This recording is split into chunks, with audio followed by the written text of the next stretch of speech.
Conspiracy Theory, starring Donald Von Griffin, Kieran Torres, oh, it's loud, Lloyd Montgomery, and me, Brandon Blackmore. Tonight's game brought to you by Kraken Rum. It's the Krakenest.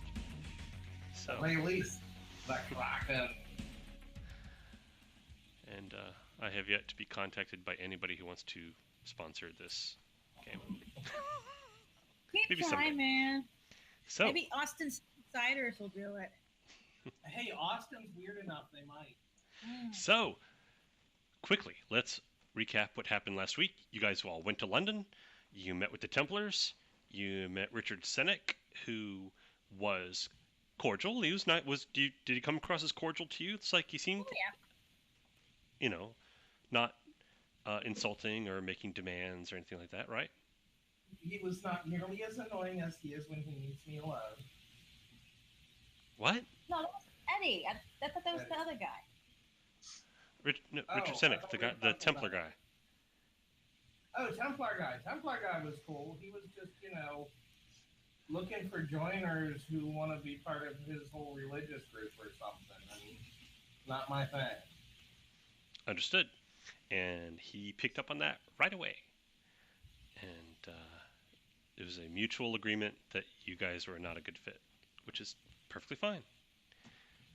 And then you left. Although, if they ever need our help, give a call, make an offer.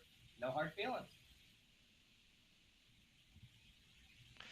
There's a word for people that they call and hire who are not Templars. The word is disposable. So, yeah, that's not something you want to look for. Just career advice. Just letting you know. That's not something you want to seek out. And Templars will treat you better than most. So, keep that in mind. Let's see. Oh, you left there. You met up with Eddie, who was in London for some reason, and he took all you guys to dinner, and paid for the whole thing, and bought wine and hors d'oeuvres, and told you stories, and told you fun places to go nearby, and so on and so forth. It was a handy font of information. Yes. What kind of information did he give you that you remember? Information about other secret societies and groups. Yeah, he told us of the Orochi group, which I assume is the one that Hermes belongs to, although she was never going to mention it.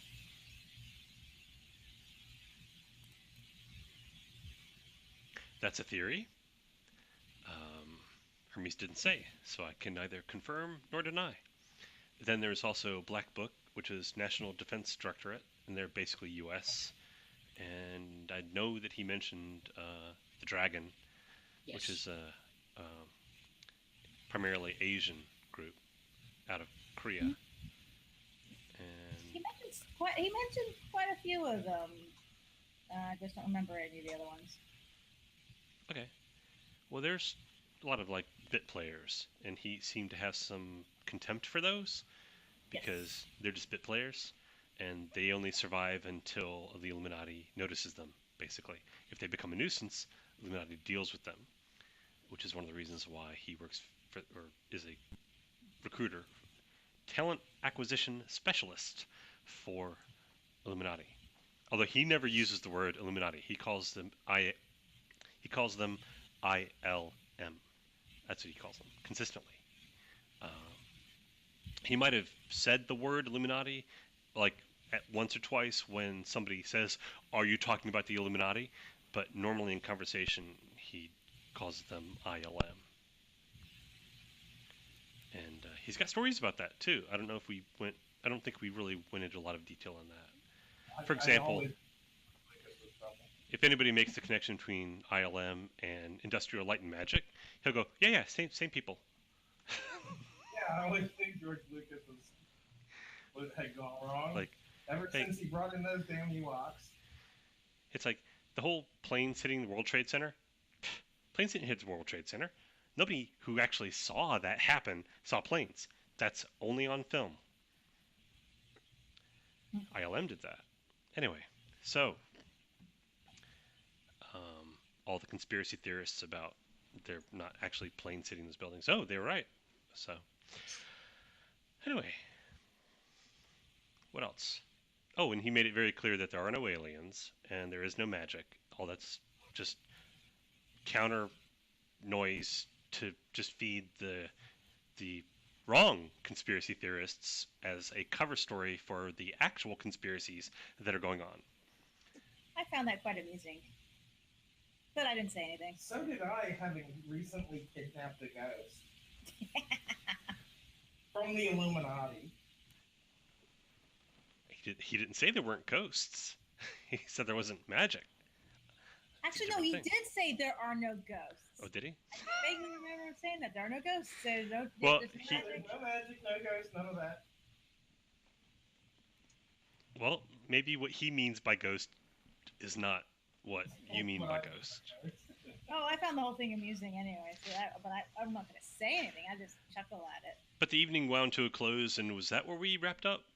I think we might have made it back to the hotel room. Maybe talked about doing touristy stuff, but I don't really remember it at this point. Okay. Yeah. Yeah, I think we were going to do touristy stuff as long as we were in London, because, you know, otherwise, what would we come here for?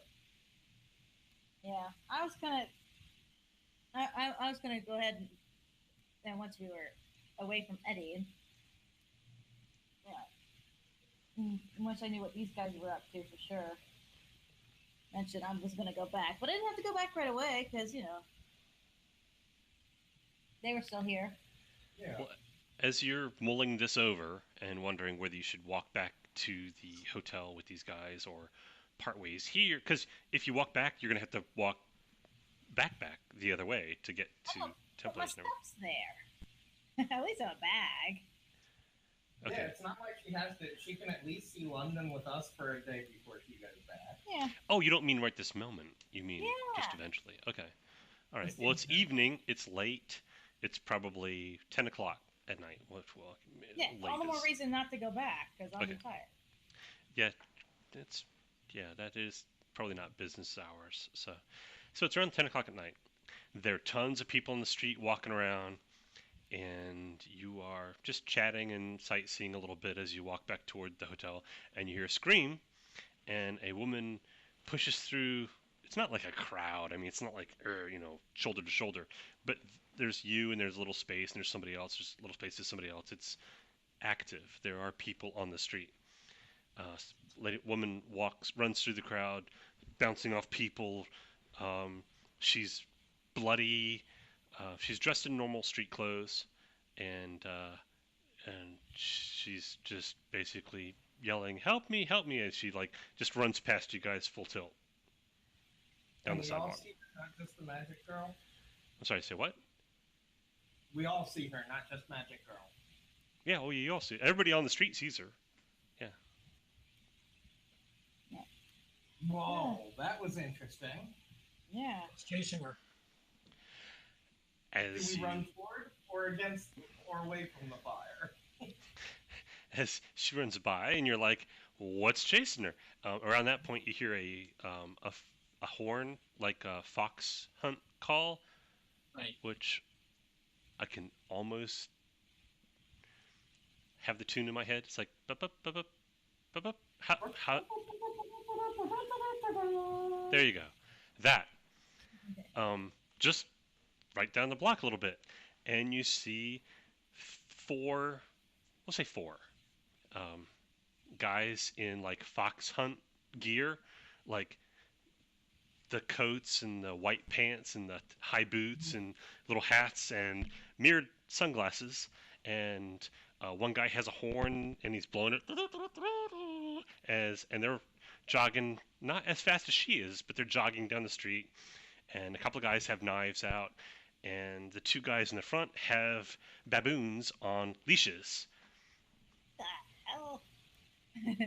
and they are running through the street or I'm down gonna the sidewalk, clothesline one and of the people are guys like at getting the out of the back. way of that as they run by. Okay, I'd like to clothesline one of the guys at the back of the pack. Um, It two seems the guys. easiest way to get information right now. Okay, the two guys. There's two and two. Let's say for sake of argument, right? And Okay. they're all like whooping, hollering, and they're not mounted. They're just jogging down the street. And Yeah. the two guys in the back, one guy has a horn which he blows on from time to time. He's not blowing on it right now. And the other guy has a wicked ass chef's knife about yay long. Yay long. Okay, I'll clothesline the guy with the knife. All right. We will do some And I'll hit, rolling. I'll hit the other one with a stun gun. And my option was what I was gonna do is pull out my cell phone because camera, and then blind them with a really bright flash that actually the camera's not actually doing. The camera's not actually what? I'm going to flash blind them magically, but hold out my cell phone with the camera towards them so they think so it's evidence to the rest of the environment. Oh, it's just a little flash. They don't see it that way. I'm gonna blind them. Okay. So you want to do all three. So that's going to be a little bit more difficult for you if you're doing all three. We'll get You it. guys are just attacking one at a time. Yes. Well, if they're attacking, I'll No, I'm gonna wait for the last guy to come along and just clothesline. I get it. You guys are each doing one person. She's doing all four. Right? Okay. Sounds good. So I'm going to roll some dice, and it's going to be in the order of what people said. It's going to be Lloyd, and then Donald, and then Kieran. And these are how they resist, and you guys each roll 2d6 and add whatever you think is appropriate, and we'll see how it goes. I rolled a 10. Total? Yes. Okay. Donald, I'll kind of describe it all at once you guys tell me what you roll. Donald, what you got? I got a 9. Okay. I got an 11 total.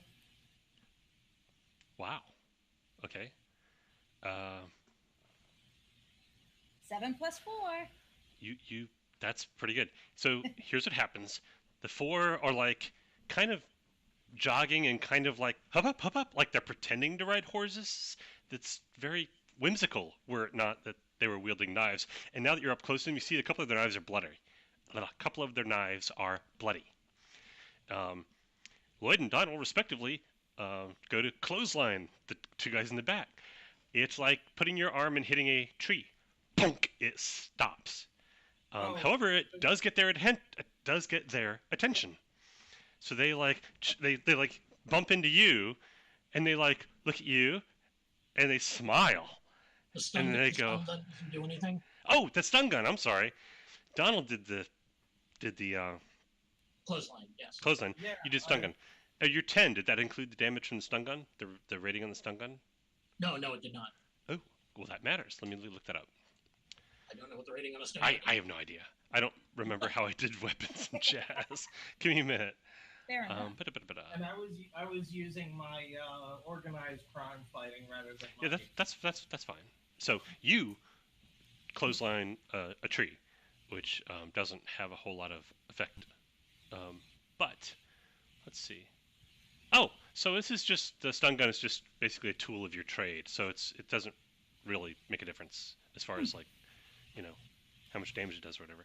So you stun gun the guy and you get his attention and he looks at you and he smiles and they have like these like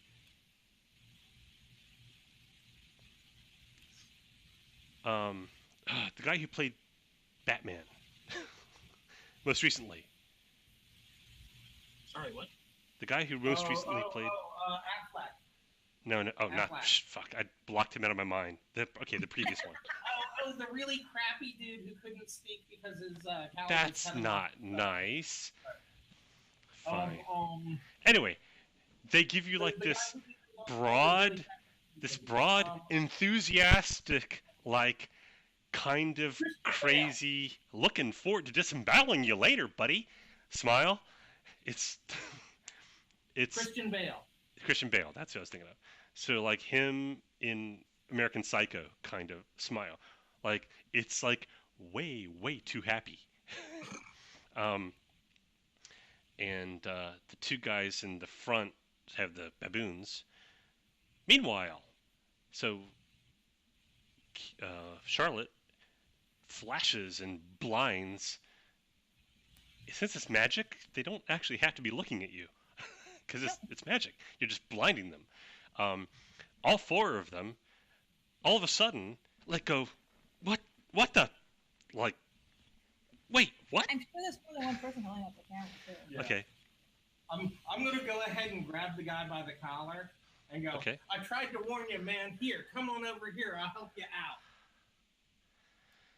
And I'm leading them toward an alley. I'm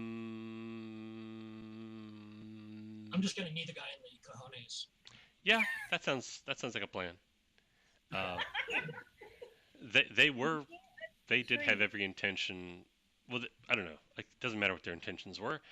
They've been interrupted. So, but you definitely got their attention, and then Charlotte, as far as you guys are concerned, Charlotte just like, did you actually do the flash in your phone? Oh yeah, it's a little tiny flash. Yeah, a little phone. Okay, Charlotte did like a little flash in her phone, just like boop, and all four of these guys are acting like they've been like, I'm blind, like what the what? Oops. So let me roll some dice. Oh, Charlotte. Okay, so Donald's gonna try to drag his guy toward an alley, and there are tons of them. The nearest one's over there. It's John London. Morgan's There's gonna all try kinds to. of little places to hide the body. Yeah. I mean, John Morgan's gonna try to knee his guy in the groin. And Charlotte, what are you doing? Anything fun? what are you doing to the two baboons? The baboons aren't blind. Oh no, but did they let go of the baboons? Not yet. Hmm. I'm letting you guys first. Guys, go first. Bananas everywhere. Or you just take a pair of scissors and you snap the leaves. Oh, I'm sure I got one of those.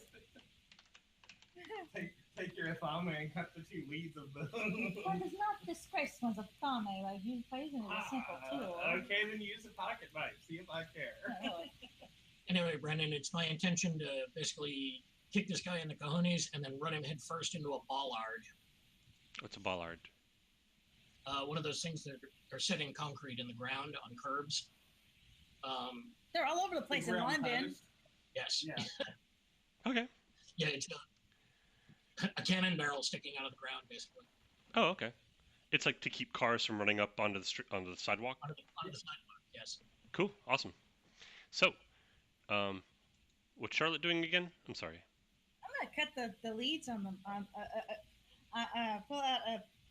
I'm sure I have a pocket knife or something. Cut the leads on, or at least something in the kit for cutting things in my my med kit. Cut the leads, just real quick. Oh yeah, well you've got shears. Yeah, You've got med shears. I got med shears. Charlotte pulls out some shears and cuts one of the leashes on the guy closest to you. So, Donald, you tried dragging the guy over to the nearest alley.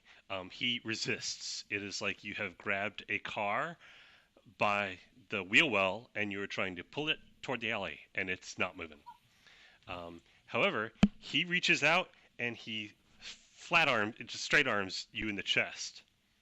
And let's see what happens when he does that. Okay, I rolled a 7 plus my 4.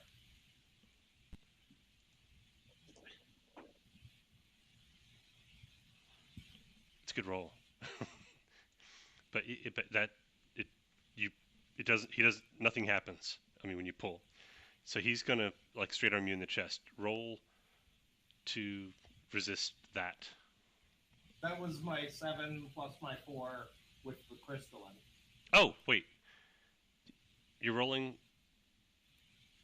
So that wasn't the attack, or? I rolled 6 plus 3 to stiff arm dude. When he punched me, I rolled a 7 plus 4 to resist. Okay. Thank you. I'm sorry, I was unclear on that. Yeah. He stiff arms you and actually knocks you back a couple of feet and lose one level of whatever the hell I called it. Okay. Ow, I was just trying to help you, you ungrateful bastard. Look at these Pashas always taking us. We ought to get them right now. See if I can incite the crowd. Let's see. Health. Okay, I called it health.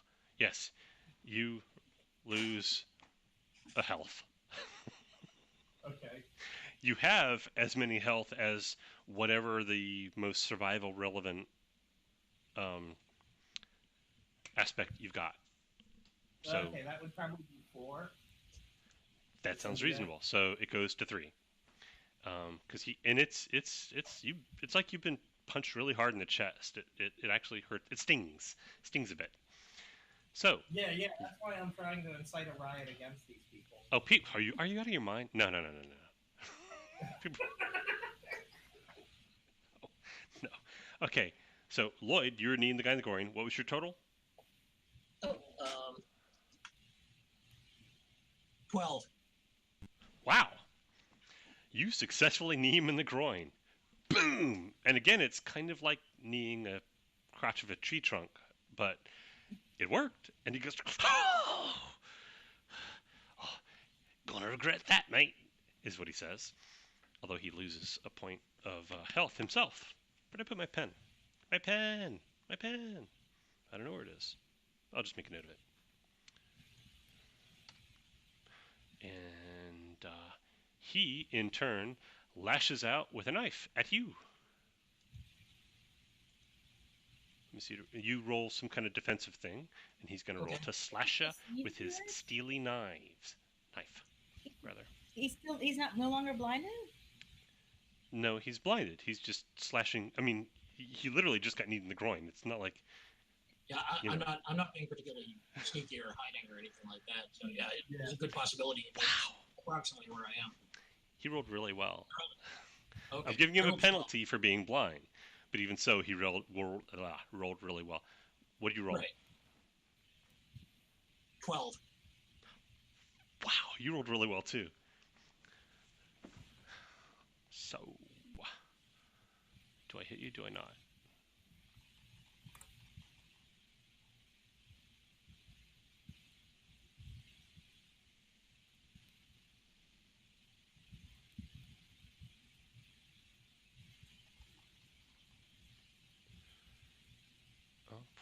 Give him a penalty of 2 for being blinded, but you're right in front of him. So he gets a total of 12. I hit you. Exactly. So he slashes across your chest with a knife, and you lose a health. Ow. Owie, owie. Indeed. Actually, the third guy isn't actually being attacked, so that roll doesn't matter. He rolled really well, but it doesn't matter because she's not attacking. Charlotte, you reach out and you cut one of the leashes on the baboons. The baboons, by the way, look like this. Where is it? Do they look like Beauregard? Oh, here we go. Baboon. That's what they look like. Lovely. Oh, lovely. And That's they're about as tall. around the temples. They come up to about your chest. I mean, these are not small animals. These are not cute. They are ferocious, angry baboons. So Charlotte snips one of the leashes, at which point the other 2 guys who are still blinded, they reach down and they unhook the leash off of their thing, and they say, "Kill!" So that's what happens with them. And the baboons, let's see, eeny, meeny, miny, mo. Let's see, who do we go after?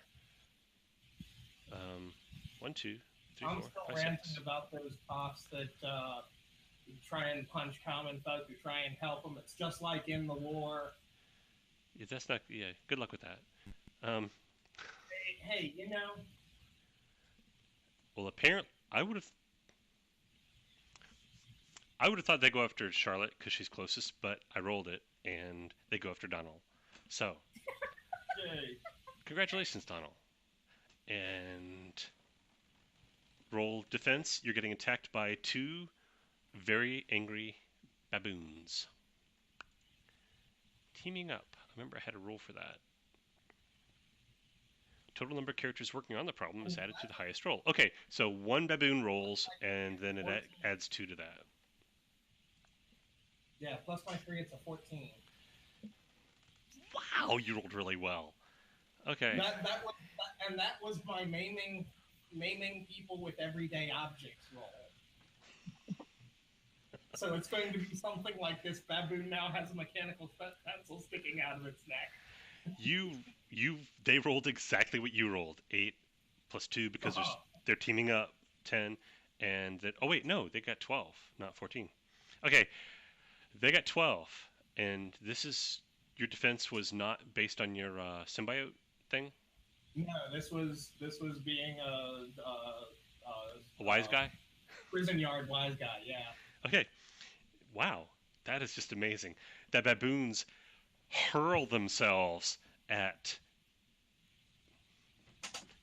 Mark Savage, and it is a sight to behold. It is fucking just terrifying because the teeth and however he elbows one in the chest and knocks it into the brick wall that you're standing next to, and the other one like leaps on him and tries to like bite out his throat, and he reaches the mechanical pencil and like stabs it in the thing's shoulder, and it like screeches, and it's pretty impressive. And yeah, no damage on you and an injured baboon. I'm not going to redo the just going to count that as your attack, defense, whatever, and just flow with it. Yeah. So, we're going to try to break out of our blindness. Let's see if we can do that. I don't actually have a roll for it. I'm just going to roll and see what I get. What's going to happen? Yeah, it'll be fun. Okay, can Mark Savage say a line as he stabs the... If you must. Get your dirty hands off me, damn dirty apes! That's pretty funny. Okay.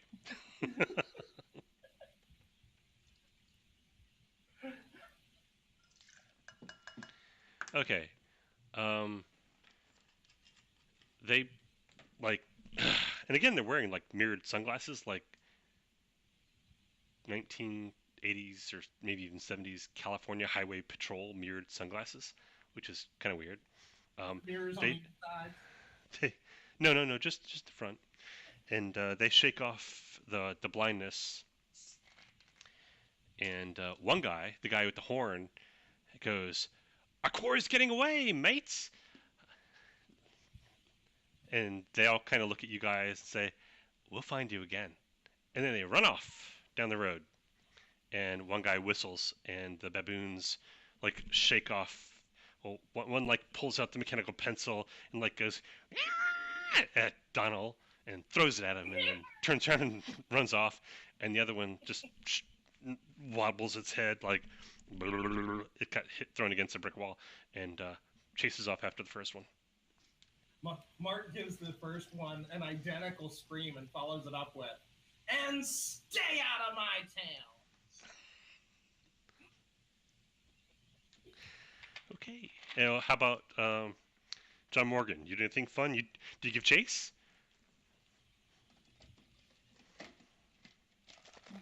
I'm going to have to say yes on that. Ideally, I want to get up behind one as close as I can, pull out a can of like Axe body spray and a disposable lighter.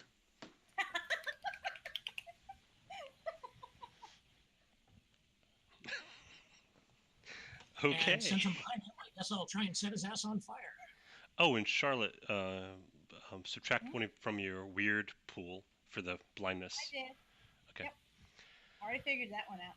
All right then. Okay, you see John Morgan like takes off running after these guys, who they were just kind of like, when you interrupted their hunt, they were just kind of like hopping along and not really running full blast, right? They were just kind of like being goofy about it. Now they are running very hard and trying to catch up to their quarry, which was the woman with the cuts who screamed and ran by first. So they're actually running full speed now. They're not. They're actually. Yes, I've made my point. What are you doing? I probably can't catch up with them. Uh. Darn it. Well, I know Trip what them. Mark's action his next action is going to be. Well, let Charlotte do her thing. Yeah. Could try tripping them. Find their feet. Gooey, just or like trip line or something. Make something appear that's gonna block. That's gonna trip them up. How about Invisible. turning the hard concrete into wet concrete? Yeah, there we go. Oh wait, Very sidewalk. London. I don't Sidewalk. care. Sidewalk, concrete, whatever. cobblestones. Somebody spilled their cooking oil out the window. Yes. Cooking oil. There we go. And what does the cooking oil do? Make them. I want them to stop. I want them to slip up or trip them. Okay. So- You roll, and I'll roll, and I'll tell you what you get. Oh, wow. That sucks a whole lot. I can't suck much worse than mine. I only rolled a 3, which makes it a 7.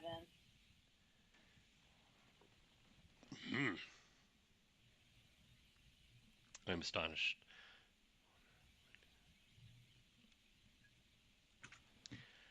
To my enormous surprise, they're running along, and you make the cobblestones like all slippery for a bit. And 2 of them seem to come very, very close to falling down. But the other 2 guys, like, grab them by the arm and say, tally ho, mate! And, because that's really all I know about England. And then they settle themselves and they get past the slippery area and they continue running. So what were you going to do, Donald? Pull out the business card that the Templars gave me in case I ever need to be in touch. Mm-hmm. And give a call. Ask them if they've got 4 huntsmen with baboons hunting down a young lady right now on whatever street we're on. And if not, would they like to do something about it, or should we follow? You make your phone call, and we'll get back to you in a moment. Meanwhile, John Morgan tries to do axe improvised flamethrower. Yes. You roll some dice. I'll roll some dice. I'll tell you what I get, or what you get. 10 again. This one guy from the back. You catch his coat on fire. At first, he doesn't notice, but it is definitely on fire. It's the guy. Well, it's the guy you need, right? Okay. Okay. So he's running full speed, and holding his knife, and his coat is now kind of starting to burn and smolder. It's wool. Wool burns, right? It smells horrible. Imagine. So there's a horrible smell. Polyester melt. There you go. They continue running. They cut down a alleyway. You didn't see where the woman went at this point, so you just knew she went that way. And they cut down an alleyway. The only person who might see where they go is John Morgan. So I need you to roll something of a noticey things sort of nature. And they're going to roll something, and they'll see what happens. Oh, wow, we suck. That was horrible. 12. I rolled really well. Okay.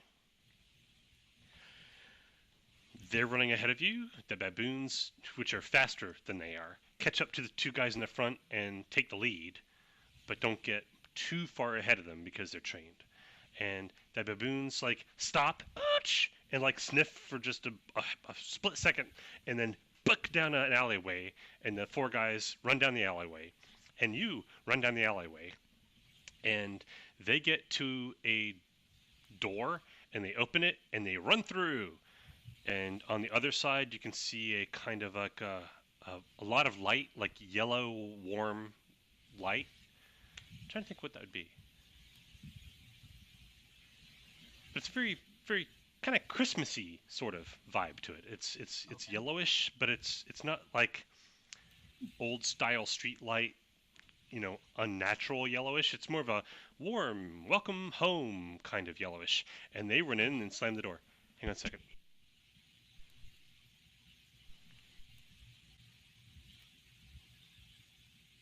I'm back. And then what do you do? Follow You open the door and it's a warehouse. There's large metal shelves that go up to nearly the ceiling, and there's full of boxes and things.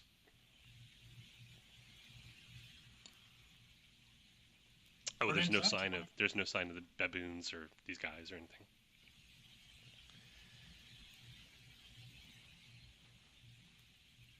Then look around and see what is here. Boxes, crates, pallets of stuff, of small boxes that are then shrink wrapped around the pallet so things don't fall off the pallet. It is a warehouse. Was there any, or is there any indication that they were ever here? No. In Walk fact, outside. since you're like an observant type of guy, Yep. if you like go back outside into the alley, you can see like drips periodically of the baboon that was injured because it's bleeding a little bit. And Not a the lot, tray- a little bit. Well, the guy who was on fire left. Yeah. That's another thing. It smells like burning hair in the alleyway, but you open the door and you walk into the warehouse, and other than what the smell you brought with you, warehouse doesn't smell that way, and there's no blood on the concrete floor or anything like that. All right. Start looking around for out of the ordinary equipment. Don't see anything. So I'm like, kick the doorway open, stand in the doorway, and start putting together like modules from an Arduino kit, and start looking for things like unusual electrical signals or magnetic signals or just anything I could think of that would indicate that there was some kind of device here that they used rather than the doorway. Interesting. I'll get right back to you. Okay. Mark Morgan and Charlotte Day. John Morgan ran off. Wait, Mark Savage and Charlotte Day. John Morgan ran off. What do you guys do? Follow. Oh, Yeah, try and keep although him, Mark Savage is on the phone, but you can walk while you're on the phone. try and keep him in sight while I'm waiting for these people to answer. All right. Then if you guys follow him, you eventually go down that alley that he went down, and he's by a large open fire door, and he's got some widgets in his hand, making very Star Trek-y sort of bin, win, win, win, bin, win, win, win, win, win, win, win, win, bin, flashing lights. What's up? They ran through this doorway, and from what I can tell, did not come out the other side. What did you see? Anything besides what's on the other side? Warm yellow light. Hmm. Anything magical in here? Can you tell? I'm not detecting. I'm not Magic. detecting Or electronic. whatever. Lloyd and Kieran, roll on your. You don't need to spend a weird point. Just roll using your weird aspect. Woohoo! 14. 15. Zowie. Well, you needed, I think, either an 11 or 2. Well, it doesn't matter. You well more than did that. Yeah, there is something about this door. It's not. There's no equipment. Not picking up electric traces or anything. But where the doorway itself is, and it's not the frame of the door. It's the opening, the actual space that the opening of the door occupies. There is something peculiar about that two-dimensional rectangle. That I happen to be standing in at the moment. Yeah, you get a different perspective on it than Charlotte does, but essentially it is inert, right? They're inactive right now. You think you could probably activate it. Both of you think that,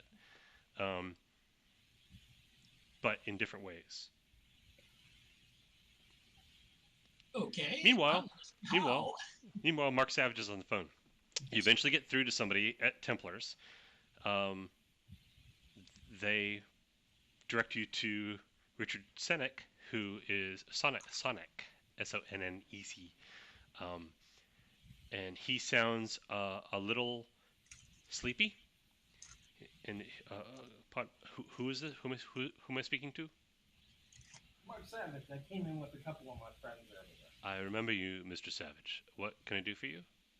Yeah, I just saw 4 guys in hunting gear with long knives and baboons chasing a bloody woman down the street. Is this the kind of thing that you take care of in London, or that we take care of in London? I don't know what you're talking about, Mr. Savage. So, however, it does sound like the sort of thing you might want to not get involved in, if I were you. Okay, so then it's your job. Would you like the address to come down here so we can explain to your operative what happened? No, but thank you for calling. Have a good night, Mr. Savage. And he hangs up. Wait, are you really not that? Anyway, Forget the Templars, sweetheart. They're jerks. He just said that's the kind of thing we shouldn't get involved in, and they don't want to get involved in. So apparently they let this thing happen in their city.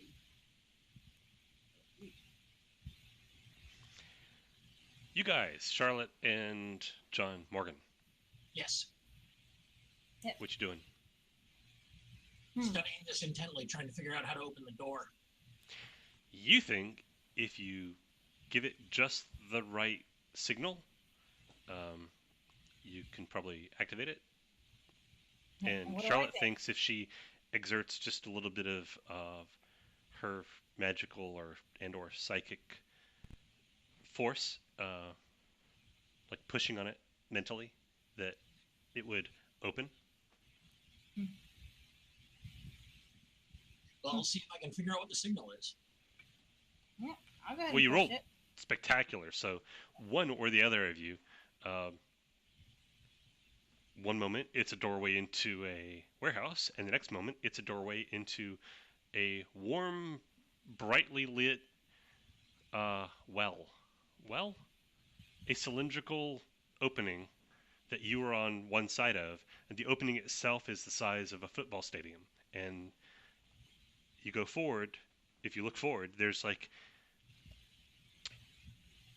a balcony past the door, and if you look in, the balcony makes like a spiral path up the cylindrical opening to the sky, which is glowing very, very bright, and the other way it spirals around the cylindrical opening going down to brightness at the bottom. Here. Brightness at the bottom? Brightness at the top of the well, brightness at the bottom of the well, and the opening of the well itself is like the size of a football stadium. It's enormous. Doorway. Cool. Step That's inside. a really good idea, but it'll take a long time. Okay. We pitch a quarter in and see how long it takes to come back up.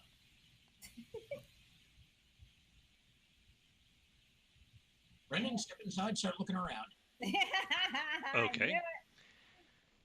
The I need a better word for it than a well. Hole. Portal? It's Mine shaft. it's shaft. Oh, shaft is a better word. The shaft, which again is enormous, like you can see to the other side, and it's 100 meters away, and the balcony, the walkway, the catwalk that basically just makes like a corkscrew around it from below you up to above you. Periodically, there's a door, and that's where you are. It's warm but not unpleasant, like maybe around high 70s. Are there any signs or markings near the doors to tell No. one from the other? Oh boy. This Okay, is in actually that in that case, I definitely keep notes and take count. Sharpie.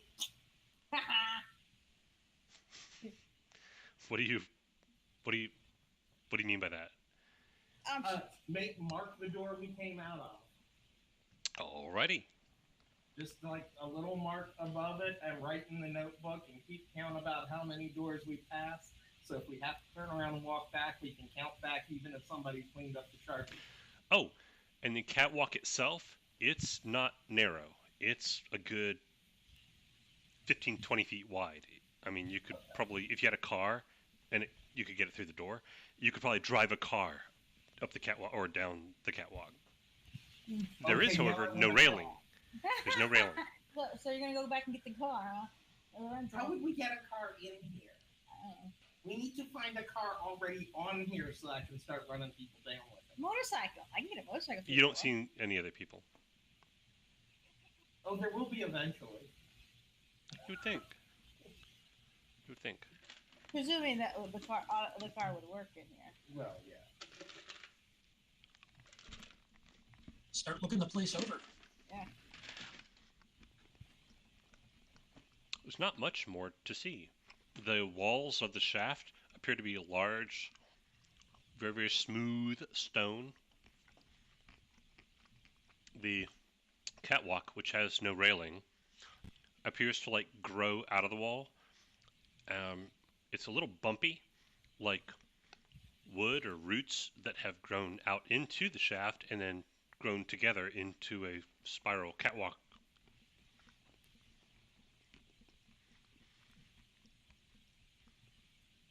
Okay, before we start off walking, I actually am going to toss a quarter down the shaft. Toss a quarter down the shaft because, and eventually you lose sight of it because in the brightness far, far below. Yeah, and I'll note the time. All right. Are we heading up or down? I'm gonna go up. Aw. But before I do that, rummage around in my pockets, pull out a hand-sized drone. Okay. Make sure the camera's working on my phone, and Okay. send the drone off up the shaft. Okay. It goes up as far as you want it to go. Still on top, huh? Yeah. And nothing but doors and catwalk as far as the eye can see. As far as I can see. The doors, you get a door about, they're not regularly spaced. Like you might go like halfway around and see a door, or you might go around several times and see a door. I wonder if I can detect where those guys went. You can try. Okay. If nothing else, you can probably follow their heat patterns, their residual heat traces in the air. Possibly. Not I sure how rolled that's her thing works. Yeah, exactly. But I'm the wrong person to ask for advice on magic spells. So 14. Wow. I rolled another 10. Wow. Ordinarily, I'd just say no, but yeah.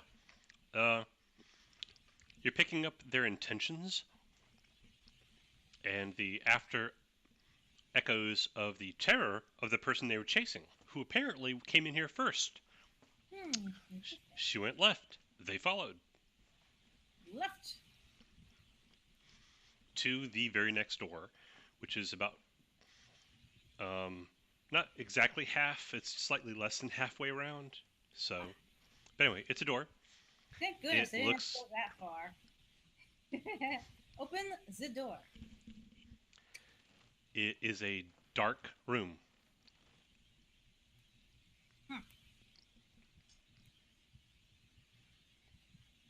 Okay. You very faintly hear music. So I Like guess we don't, oonch, oonch, I guess oonch, we don't wait oonch, for an oonch, hour and a half to see oonch, if my oonch. quarter comes back, huh? No. You can. I'm not. Hour 24 minutes, 28 seconds. All right. It's what if you drop the quarter from the surface of the earth all the way down through the center of the earth to the other end of the earth, it would come back to you minus air resistance in 1 minute 24 seconds. It's a basic physics problems. Every teacher knows it. 42 minute 12 seconds single way. Double it for a round trip. I just want to see if if the light down at the bottom is the sky. Does the light from the doorway permeate into the room at all?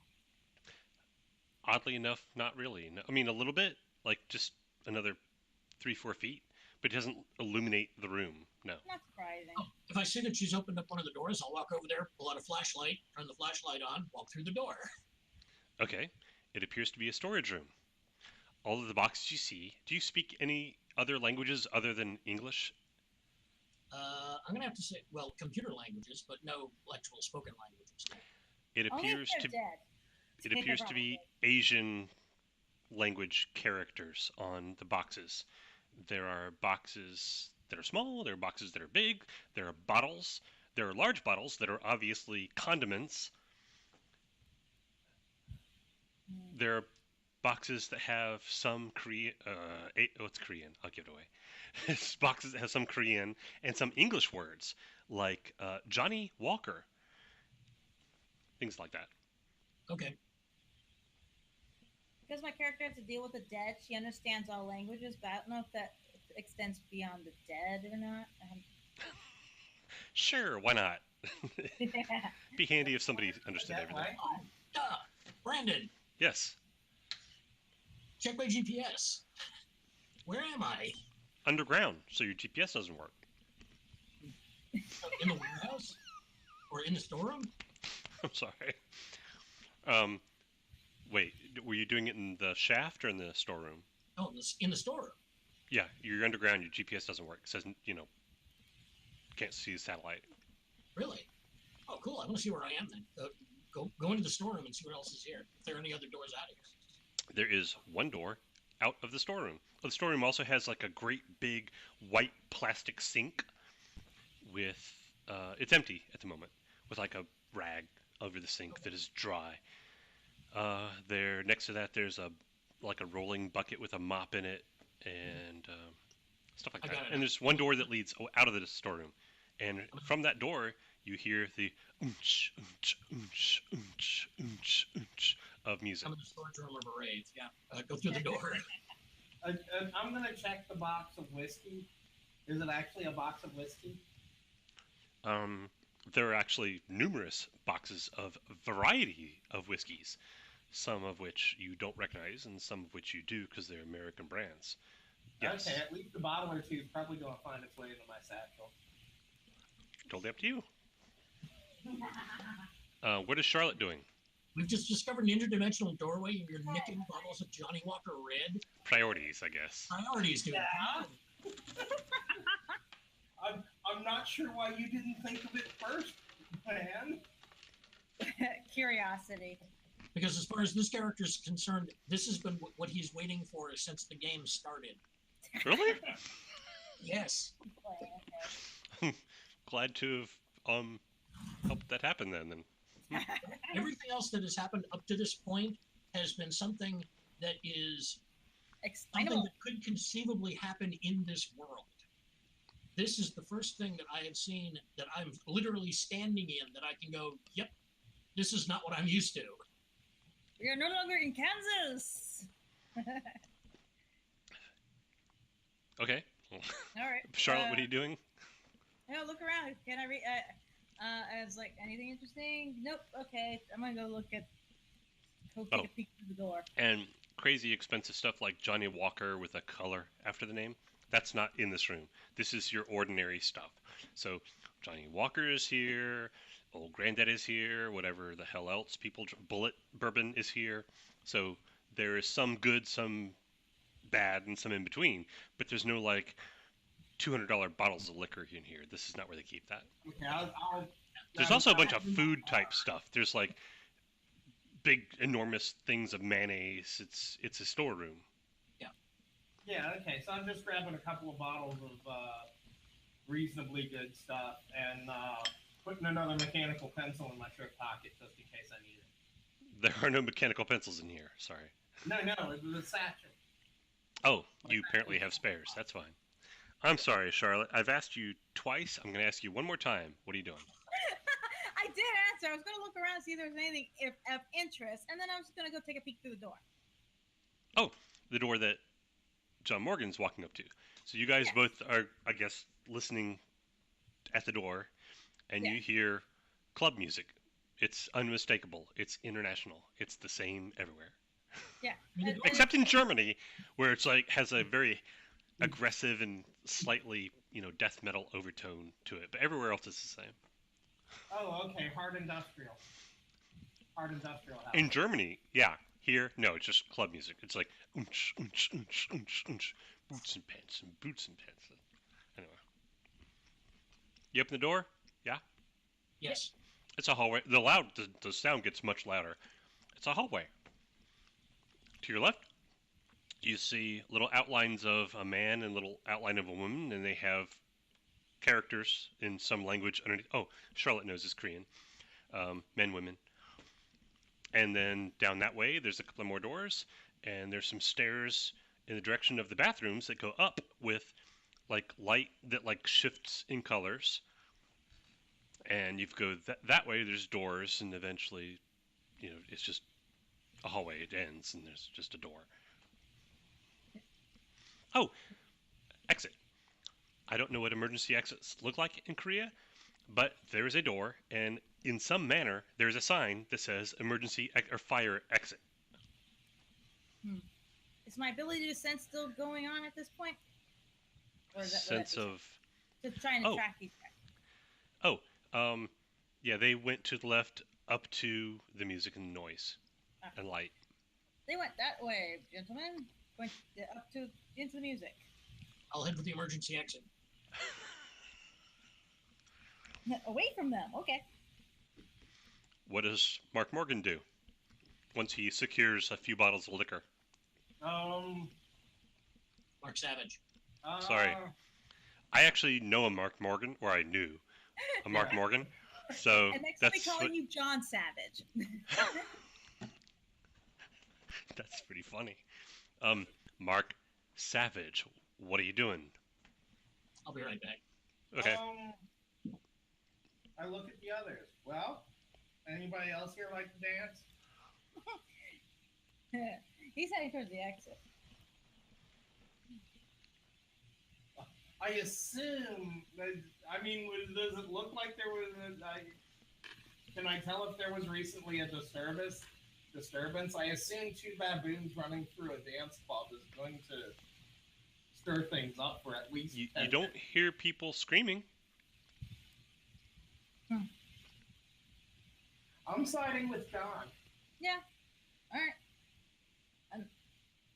I'm tempted to take a peek, but I want to see what's out see what's outside where we're at.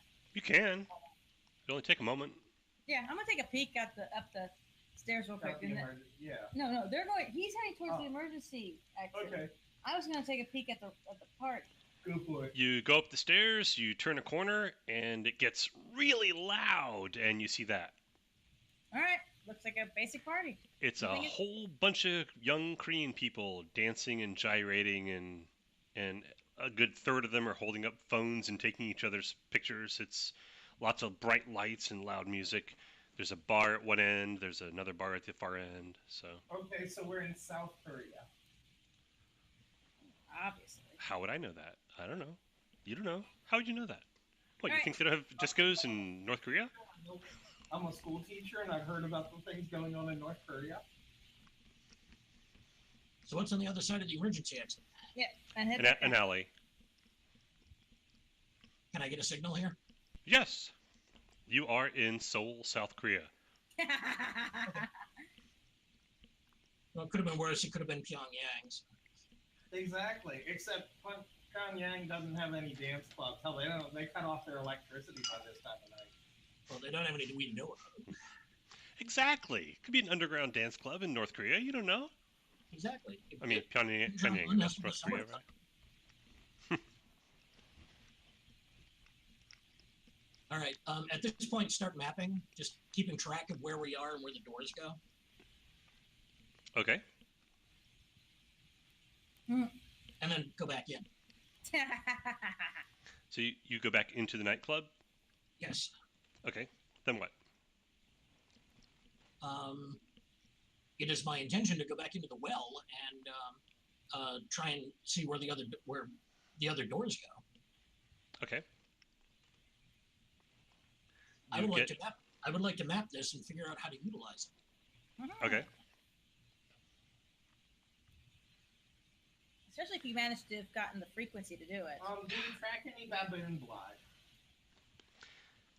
You see a little bit in the storeroom, and you see just a couple of drops in the hallway leading up to the dance floor. But getting through the dance floor and figuring out which direction they went through. Yeah, that's a pointless exercise. I mean, I Oh could yeah, try tracking Charlotte. them. Once you get to the actual dance floor, just the sheer mass of people, basically it's like pouring, It's a yeah. cup of water into the ocean. It just becomes It's Times noise. It's like trying to get a dog to track through that. Yeah. It ain't happening. Yeah, we probably stand a better chance going out the emergency exit and circling around the front door Mm-hmm. and trying to pick up the trail there. But We can try that, but he seems more interested in heading back to the door. yeah, honestly, it is the puzzle here. I mean, Yeah. psychopaths with baboons hunting a poor lady. Well, just Yeah, these days, yeah, why not? Yeah. But this place is weird. Besides, I want to see if that coin comes back. How would you And know? hey, we can just start randomly opening doors. Okay, where's this one lead to? Yeah, Sorry to disturb you. my cat's on the balcony attacking bugs. She did. This Oh my last goodness. night, yeah. But she's doing it right where she paused to get let in. And so as she's attacking the bugs right where she paused to get let in, it looks like she wants in. Especially when Okay. she's attacking the door. Anyways, yeah, let's head back to the door then and see what happens and see where we. Yeah. Since we started just on the next door, we can go to the next door. Okay. You all go back into the well.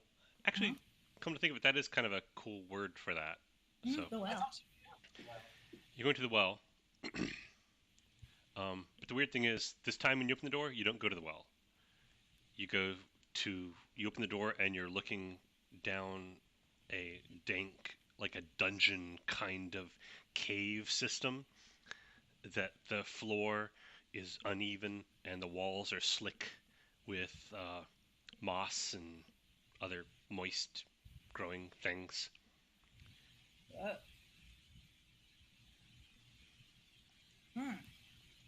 It's different. How about you do that thing you did last time we had to open the door to go somewhere else? I thought we We did that. Yeah, we did. One of us did. Again? In which case, I'll go cool and walk in there and start looking around. I was gonna say, let's try closing the door and redeactivating and see what happens if we get third option number 3. No, well, okay. Do you close? Mark Morgan walked in. Do you close the door on him? No. Do not separate. Do not separate. It's like, wait a minute. I want to try this again. Okay. Go in. No, I want to see if there are more doors in here. There Yeah, are. right. If you go in, it goes in just not more than 8 or 10 feet and then branches. And then there's like more branches. So it's basically this long branching. It's not a maze, it's more of a labyrinth kind of a deal. It goes in and then branches and then goes in, then branches and then goes in, then branches. And after a while, you'll run across another door. And sometimes they're like, most of the time they're normal sized doors. Might be wood, might be metal, might look like an interior door to a house, might look like some kind of curved top wooden planks across like a castle kind of door. Sometimes it's a white metal door with a little square window with chicken wire in the glass, but the glass is kind of frosted so you can't see through it. So it varies a lot. Out of curiosity, once we go in, head to the right as if we were in the well, as if we were headed back to the door we came in originally in London, Mhm. and see if the first door we encounter leads back to London. I'm looking for consistency. You don't find it. Ah, okay. I mean, you find the door. You just don't find consistency. Okay. But also, when you get to the next door, you kind of get an impression. Like, even before you open it, you can kind of get an impression like, wait a minute, when I open this, I'm going to see a park. And the door you're looking at is like a metal fire door with a metal bar. And you open it up and you look outside and you're looking at a park. And it's currently around 11 o'clock in London. But this looks like early morning. Okay, get GPS coordinates again. You are in Hungary. Cool. I think we found something useful here. This is like the coolest toy ever. I know. Mark Savage comes out of the bathroom. Excuse me, what was that? Back in Korea. Where'd everybody go? I will. Guys, this isn't funny anymore. Oh, come on. You're rich now. You can get your own damn ticket out of Korea. Well, I get the Oh, speaking of impression- being rich, this is a good time to mention that. John Morgan set up Yes. a thing I did. where you were going to get like some tiny fraction. Oh, it was $1 off of every person who got billed off of something or other. 92 cents. Yeah, 92 cents off of every person's bill Cable. for the QBL, well, the Kurochi Group version of cable TV. Yes. So let's see what you get from that.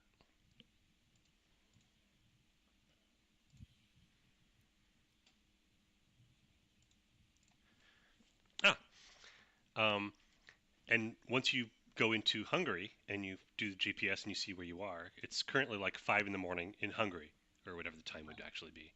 But also you get like a bloop, some kind of alert for that bank account, which I'm certain you did. You have $755,199 deposit. Yay. Look at it, look around. Like show people, random people pass by. Check it out. There's nobody around, but I mean, way on the other side of the park, you see like somebody walking a dog, Right. you know. But it's basically there's nobody around. But it's Budapest? It's somewhere in Hungary. Let's say Budapest, sure. Why not? Because most of these tend to go toward big cities. It's just the way it works. They don't all. Some go into like middle of nowhere places, but mostly they go to big cities. What? Oh, the hell if I know it. Okay, Modern Old Park. Town. Are there parks in Old Town? Yes. Then it's Old Town. There you go. That's Old Town, Yellowstone Budapest, Hungary. Park. It's the park where Nikola Tesla had the epiphany that led to. There you go. It's a fire door in some building that is like either fronts Oh, on listen or to is that. across the street from this park. Cool. The Liberty Citadel. There you Dude, go. I hope map Sure. this. We yeah. So Trust me, I am. because I didn't have to. Pretty much any door we go out of, I want to find out where it leads to. Yeah. And once these two catch up with me, try the experiment again. Close the door, re-find the signal for it, open the door, and see what's on the other side. Make a conspiracy. No, not conspiracy theory. What was it? Chaos. Your chaos thing. Yep. Make a roll for that. Another 5, so a 10 total. You're about to like do the transmission thing when you're like, wait a minute, I don't actually think I need to do that. You just kind of like open the door, and now you're looking down. Looks like the set of Alien, basically. Yeah. Metal. No, not like the walls made of mucus Alien. I mean the spaceship stuff, like corrugated metal down here and pipes going along the walls, or actually you're facing the door goes up like in the hallways like this, so the door is actually on the hallway, so it's like an pipes. An 80s tech spaceship. Yeah, there you go. And from time to time there's like a as like something sprays steam into the air, and there's fluorescent lights that flicker nauseatingly periodically. Okay. Oh, we're on board the SS Kilbeast buffet. Something like that. Okay, we need to find another door. I want to do this again. See, you're starting to get into it. Yeah, I can understand that. The next door you run into, It's pretty cool. I'm getting into this too. Where else we got? and it's odd because the doors don't actually match the decor of where you are. Right. Well, actually, the door you came out of isn't that far off. It's a fire door. But the next door you run into, it's bright red, and it has one of those small windows that is frosted glass, but there's no chicken wire. And the handle for the door is big and shiny brass. And Charlotte, you, without even having to roll at this point, because you've done it enough. It's kind of one of those things that once you start doing it, you just get the hang of it. Mm-hmm. On the other side of the door is a lot of video machines that go boom boom boom boom boom boom boom boom boom boom boom boom boom boom boom boom woo like that. It's a pachinko parlor. And you open the door, and yeah, you're in a room full of like video poker machines and video blackjack machines, and lots of people putting quarters from buckets into the machines and pulling handles. We're in Vegas, baby. Ooh, Right. are we actually in Vegas? You're actually in Atlantic City. Even better. Poor man's Vegas. Well, guys, if you want to stop and take a break here, I got $755,000 burning a hole in my pocket. Ooh. You say that out loud, and like 3 or 4 people near you like look over at you like, what? And you look back, and you walked out of the women's bathroom, all 3 of you. Hey, man, you know. I let her play Great that. bachelor party. I put my arm around Charlotte and go, what, people? What goes on in Vegas stays in Vegas. Atlanta, dude. Anyway, the people feeding quarters into machines just kind of shrug and go back to doing what they're doing because they don't care. Yes, he knows it's Atlantic City. He's still saying it that way anyway. Oh, and it occurs to you, the people who saw the group of guys run by with the baboons, other than the moment where they were in fear of their life, once those guys are out of sight, they basically just went back to their lives. Nobody like called 911 or like started taking pictures of them and nothing like that. It's just like, it's like, ah, and they're like, all right, well, and then just went back to their lives. So there's like, part of that seems kind of weird. Something edited them out of their brains. Yes. Yeah. Mm-hmm. Okay, I know there's a term for it magically, and it's skipping my brain. SCP field? No, I was thinking, no. Well, my magical teacher read Douglas Adams, so we always called it the SCP spell. Oh, and Mark Savage. This door too, it's like before you walk through, you kind of have a feeling you know where you're going. Okay. Oh, so we close the door and open it again. What do we see this time?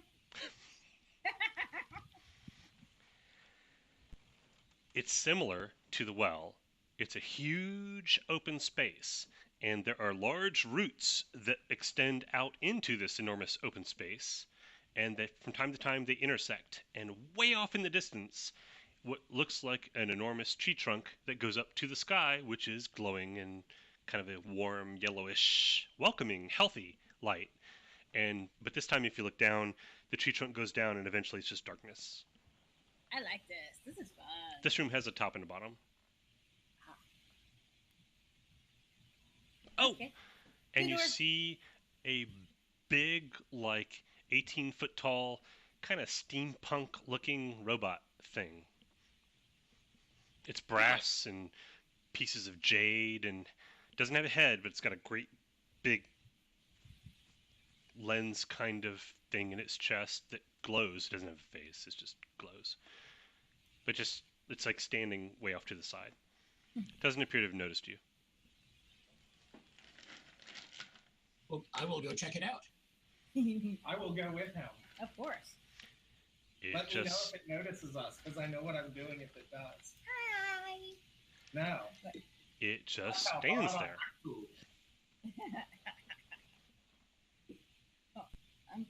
I'm like having fun here, so like I'm happy golf right now. Yeah. All right, well, look it all over, see if there's anything interesting about it, other tthan the fact that it's an 18-foot tall steampunk robot. It doesn't appear to notice you, and it doesn't do anything and does not do anything entertaining while you're standing there. In that case, I will stand in front of it, raise my hand, and say, Katal Barara Naktu. It raises up a hand and I put my says hand in kind of a buzzy English, it says, "Welcome," and then it puts his down its hand. Cool. Well, it must like you. We are your friends. That's really all you get out of it. Okay. It just, I guess. How long do you stay around it? Do you stay around like 15, 20 minutes or just a few minutes? I'm gonna take a look at it. I want to see what makes it tick, I guess, without taking it apart. You're not sure. Rude. It's warm. It radiates a slight amount of heat. It has various things on it that glow. They're not LEDs, but they're not incandescent either. They just glow.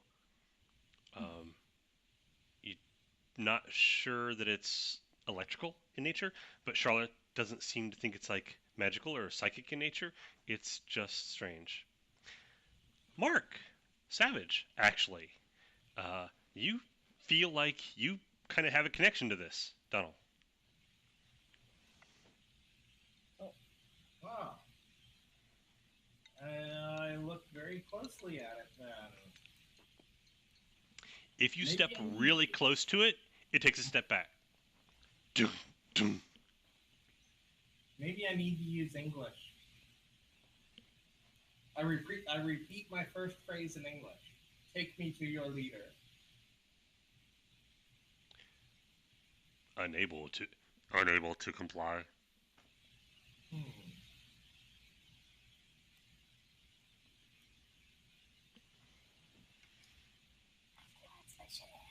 What? Yeah. What is your mission? Maintenance.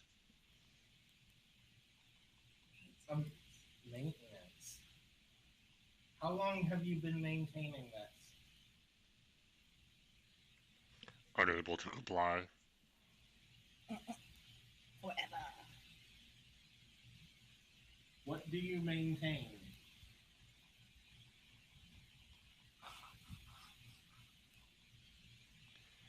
Agartha. A garden? Agartha. Agartha. Agartha. Agartha. Agartha. You can't Google it because you're not there. However, it's a legendary city said to be located at the Earth's core. Would she know? Would that be something I would know? Sure, why not?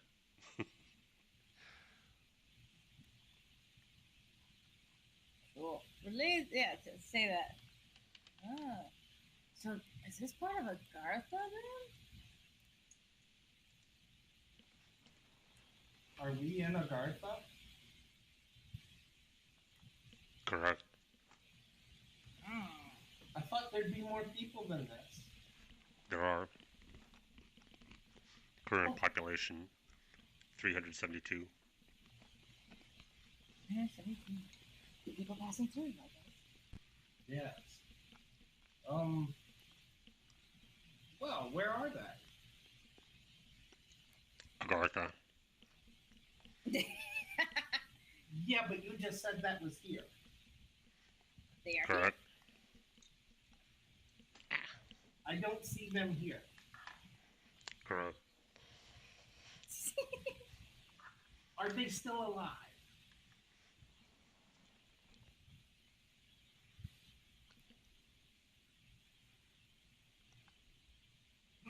It doesn't answer. I don't like the sound of that pause, folks. He might not know what alive is. I don't know. Well, last time I couldn't see someone, it was because they were dead. Yeah, true. Oh, for what it's worth, Charlotte, you're not picking up any like dead people wandering around vibes. Yeah. They usually come find me if they're around.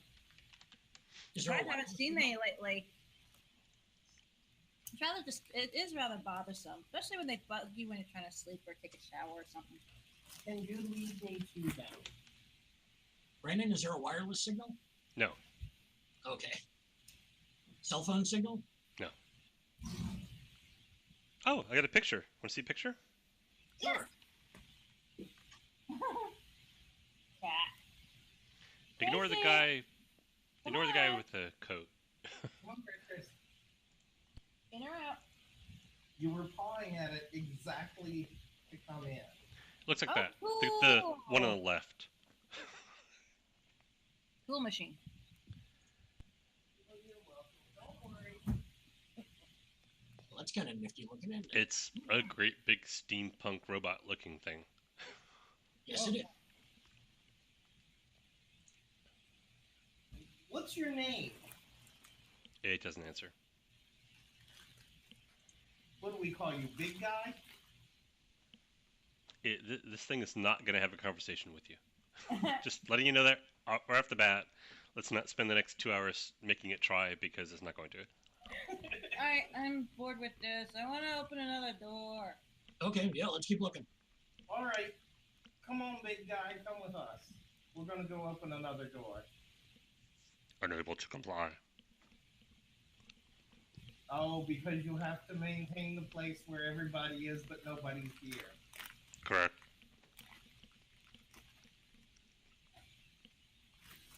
Here's an Oh, important job.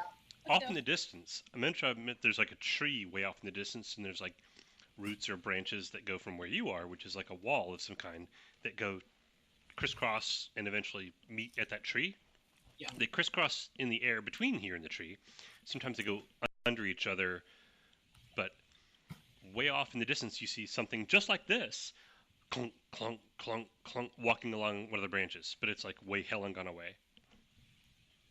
Hmm.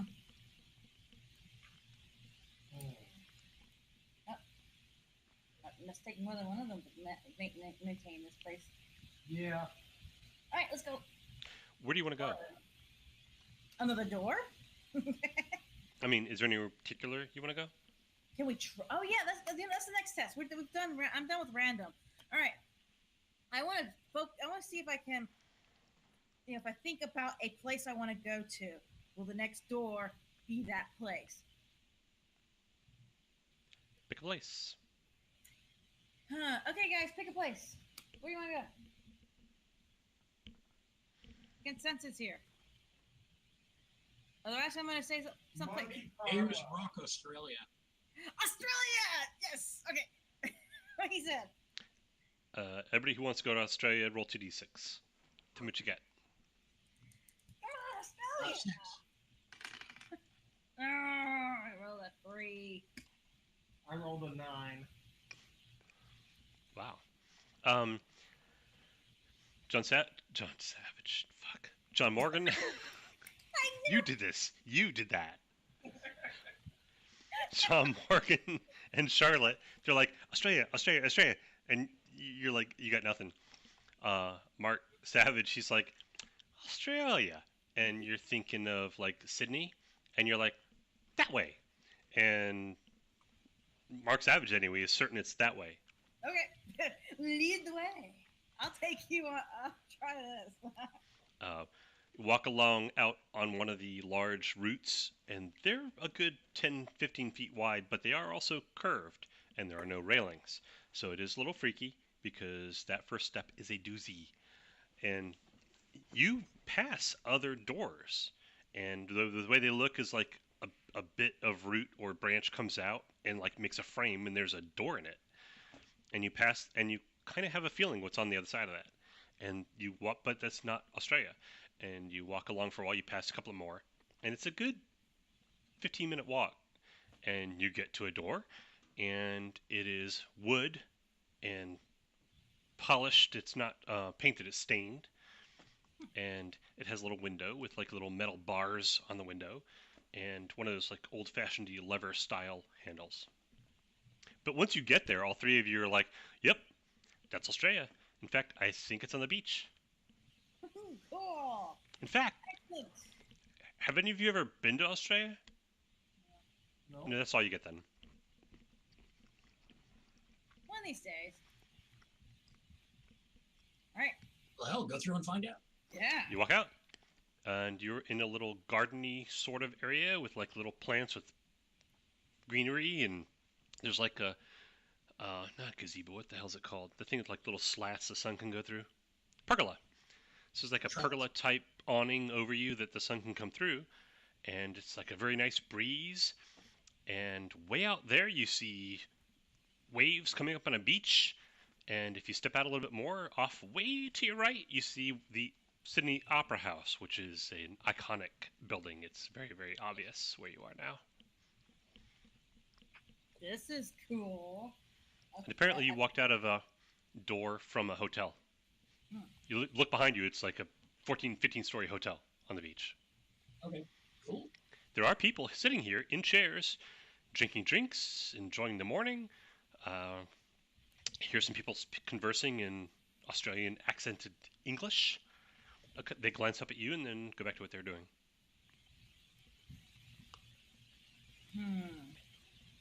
Stop, sit down at the table, get a drink. You sit down at the table. A couple minutes later, waiter comes by, gets your order, goes away again. It'll be a large, complicated drink with like fruit and things. Would you like a drink menu? You gotta surprise me. Okay. And the other two of you order things too? Yeah, sure. Yeah. You know, order something simple like an ocean sea or a sea breeze or something. Yeah, waiter goes away. A few minutes later comes back, brings you your drinks, and then goes away again. Right. While that's happening, the money that I got from the SYM scam, start moving it into other accounts. So you pull up your phone and you're furiously typing with your thumb. Meanwhile, Charlotte, you get a thing on your phone that says you have a voicemail. All right. Open my. Listen to it. It's let's say your mom. She says she hopes you're okay. People have been asking them about you, and she's worried, but she's pretty sure you know what you're doing because you always do. Your father's very worried, but you know who he is. But I'm sure you're fine. I wouldn't actually call you about this, except we got this weird letter in the mail. We had to sign for it, and your father insisted we open it. It's apparently an invitation to something in England. And if you get this message, there are plane tickets waiting for you and an invitation to something in England. So if that's something you want to do, let us know. Come by, get it, or not. Love you, Mom. Bye-bye. I think I just got another invitation to England at my parents' place. I don't know. Wait, didn't the Templars already give you an invitation packet with cash in it? Yeah, they did, but Yeah, but remember they'd already sent one to her address. Oh, this invitation, the voicemail rather. The voicemail is 2 days ago. 2 days ago. Weird. So yeah, that would be about right. Yeah. They were expecting you to get that, and instead they met you at our place because we're awesome like that. Yes. Oh, okay, so it was the Templars who said it. Yes. There's only one problem with that. The Templars gave you guys cash, Yeah. and her mom said it was a plane ticket. All right, send a text to Mom. Sorry, Mom, just got your message. On a trip right now. Send me a pic, please. All right. Let's see. We're in Australia. It's this time. It's like late afternoon. Let's say late afternoon in Australia. So meanwhile, it's the middle of the night for you guys. No, For your mom. I think early morning. Okay. As it happens, your mom is an early riser. She's sitting in the kitchen with a cup of coffee and a cigarette, and her phone goes beep beep, and she sends you a text back. She sends you a picture of the plane tickets, which were for today actually. So good luck with that. And then the invitation is you've been invited to a symposium held by Dr. Chris Severinsen due to your unusual expertise in areas pertaining to parapsychology. At what time and day? And it goes on and says like there will be a welcome reception, and then the next day there will be a meet and greet, and then there will be brief presentations by each participant, and you would be asked to prepare a 15 to 20 minute presentation on your own area of expertise and your current research. It seems to angle toward like parapsychology and science kind of stuff, not so much magic kind of stuff. At least that's the way it's written. And at the end of the symposium, Dr. Severinsen will bestow a grant of $25,000 to the participant whose research and work seems to have the most promise. Interesting. Look up the doctor's name. And there's an address in Wales. Dr. Chris Evanson has written several. It's pseudoscience, point blank. It's not real. It's like quantum theory, but it's in parapsychology and telepathic vibrations. It's BS that's made to sound like science. Okay. Ooh, I could totally make a 15-minute report on something and make that on that, and make it totally sound science. Anyways, guys, what do you think of this? When is this? This coming weekend. It's very short notice. Yeah, very short notice. It's like 3 days from now. I'm reasonably certain that Dwayne Simpson from the 40 and Times would love to go there.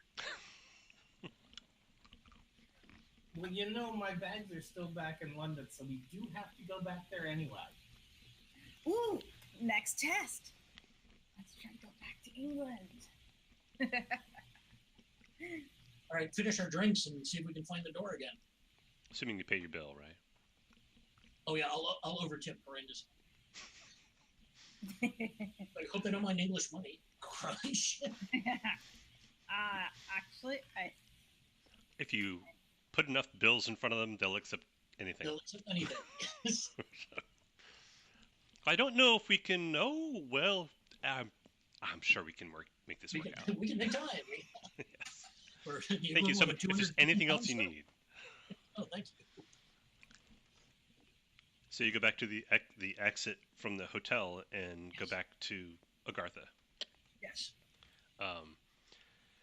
Eventually, you'll start seeing things that look familiar. Like eventually, you'll see the well again, or eventually you'll see the what do you call it, the 1980s spaceship again.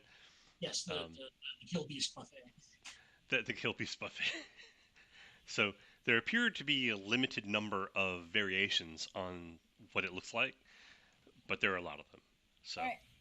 This time, let's focus on England. Or London in particular? London in particular, yes. All right.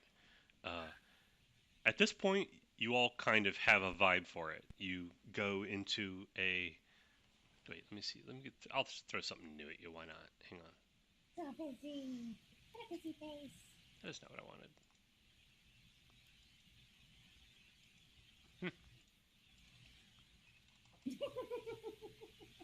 Oh, here we go. Yeah.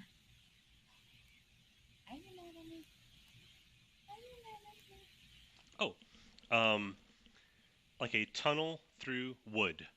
Like you are in a tunnel that's been carved into a tree. And it's other than that, it's a lot like the one with the crisscrossy tunnels and the dungeony kind of aspect, but it's instead of that, it's wood. But you're looking for London, and you kind of have a feeling it's that way. And you walk along for a while, and eventually you find it, and you walk through a door, and you are in the alleyway where you chased the guys with the baboons into the door. And at this point, it's like 2 in the morning in London. Okay, so there is some consistency as to where they come out. Yeah. All right, good. It's almost like a set of portals or something. Makes sense. I don't know, but it is the coolest thing I have ever seen. Oh, absolutely. I have to agree. What a great way to travel. Oh, I should have thrown this out at you earlier. I'm sorry. I'm just going to throw it at you now. At one point, if you keep experimenting, you're in uh, an environment that looks like grass and trees and like a kind of like a park. With from time to time, you'll pass a field of corn, that kind of deal, with a scarecrow. It's all very bucolic and country looking, except the grass is plastic and the trees are paper mache, and just over that hill, the horizon appears to be a painted backdrop, and the path you're on is yellow bricks. We're But you definitely walk not along, in Kansas anymore, are we?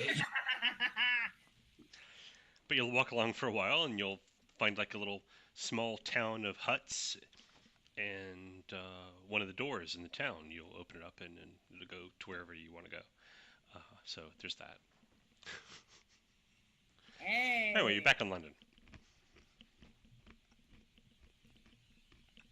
I want to go back to Oz. No, I'm kidding. It's 2 o'clock in the morning. It's 2 o'clock in the morning, and it feels like it. You guys have been doing this for a while. Get back to our hotel. Yes. Funny you should say that. As you approach your hotel, a guy walks up. Just want to think of the hotel and open the door and see if we end up there. No, we aimed for London. There might not be one at the hotel. Anyways. I gotta find this guy. Hang on.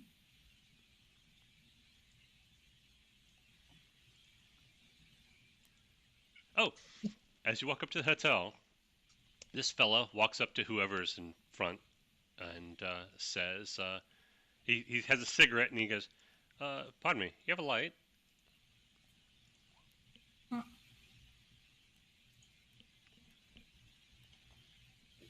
I'll ask, oh, Mark Savage. He looks like the person most likely to smoke, so I'll ask him, Or at least have a light on. hey mate, you have got a light? Dude, that's like the coolest jacket ever. Yeah. Yeah, you got to smoke? He's holding this. Oh, he reaches into his pocket, pulls out a pack of cigarettes, and like, and a couple poke out, and he offers you a cigarette. I take a cigarette, hand him a lighter. At which point, like 15 guys in black combat armor and helmets and machine guns are all kind of surround you. He goes, "Thanks." Well, that Like was you like me. Does he hand the lighter back? Oh, he hands you your lighter back. Yeah. So Okay, he I says, want "Thanks." the cigarette too. Ugh. If you don't mind coming with us, please. Well, Wait, we have an option? No. I was being polite. well, then I suppose it seems reasonable to not mind, huh? That's what I'd recommend. And you are? That's not important right now. No, it really is. I have had baboons try to bite my face off. I have gone to times and places that shouldn't exist. I really need to know who you are. Because there were people... Mark, don't argue with the heavily armed men pointing guns at us, please. No, there are enough people trying to kill me. I want to know who this one is before I take action. Yeah. Well, I John- just ask you guys. John Fisher. MI-13. MI. Gotcha. Yeah. Let's go. This should be interesting. Oh, conspiracy theory guy. Yes, There is no MI-13. I didn't think so. Well, there might be, but if there is, it's classified. Like its actual existence and what it does, if it exists, is classified. I'm not really worried about it at the moment. I'll start worrying about that after they stop pointing guns at me. Okay. They hustle you in. They hustle you into a couple of black vans. They don't handcuff you. They don't put hoods over your heads. One moment.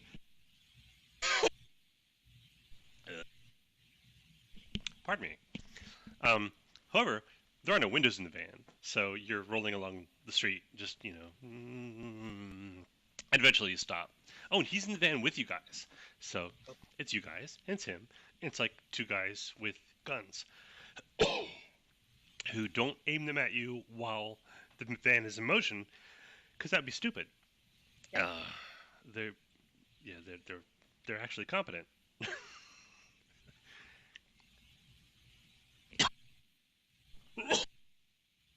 Goodness. Damn, Are you okay? that's enough peanuts for me tonight, I think. Stop inhaling my nuts, man. All right. When the van doors open, which is like the stops, and then there's like a couple of minutes, well, maybe a minute or so, and then the van doors open, and when they open, you are again surrounded by guys in black combat gear and helmets and goggles and not gas masks like Illuminati gas masks, but they're face masks. Yeah. What kind of guns? Just out of curiosity. I don't know what would be English. Uh, What would SA, they use? SA-85s. Yeah, there you go. Whatever that You're the hell talking that is. about Hang on, I gotta look what that looks like now. You said it. Now I gotta look it up. Yep. SA-85. Yep. Oh, it looks a lot like It looks a lot like an AK.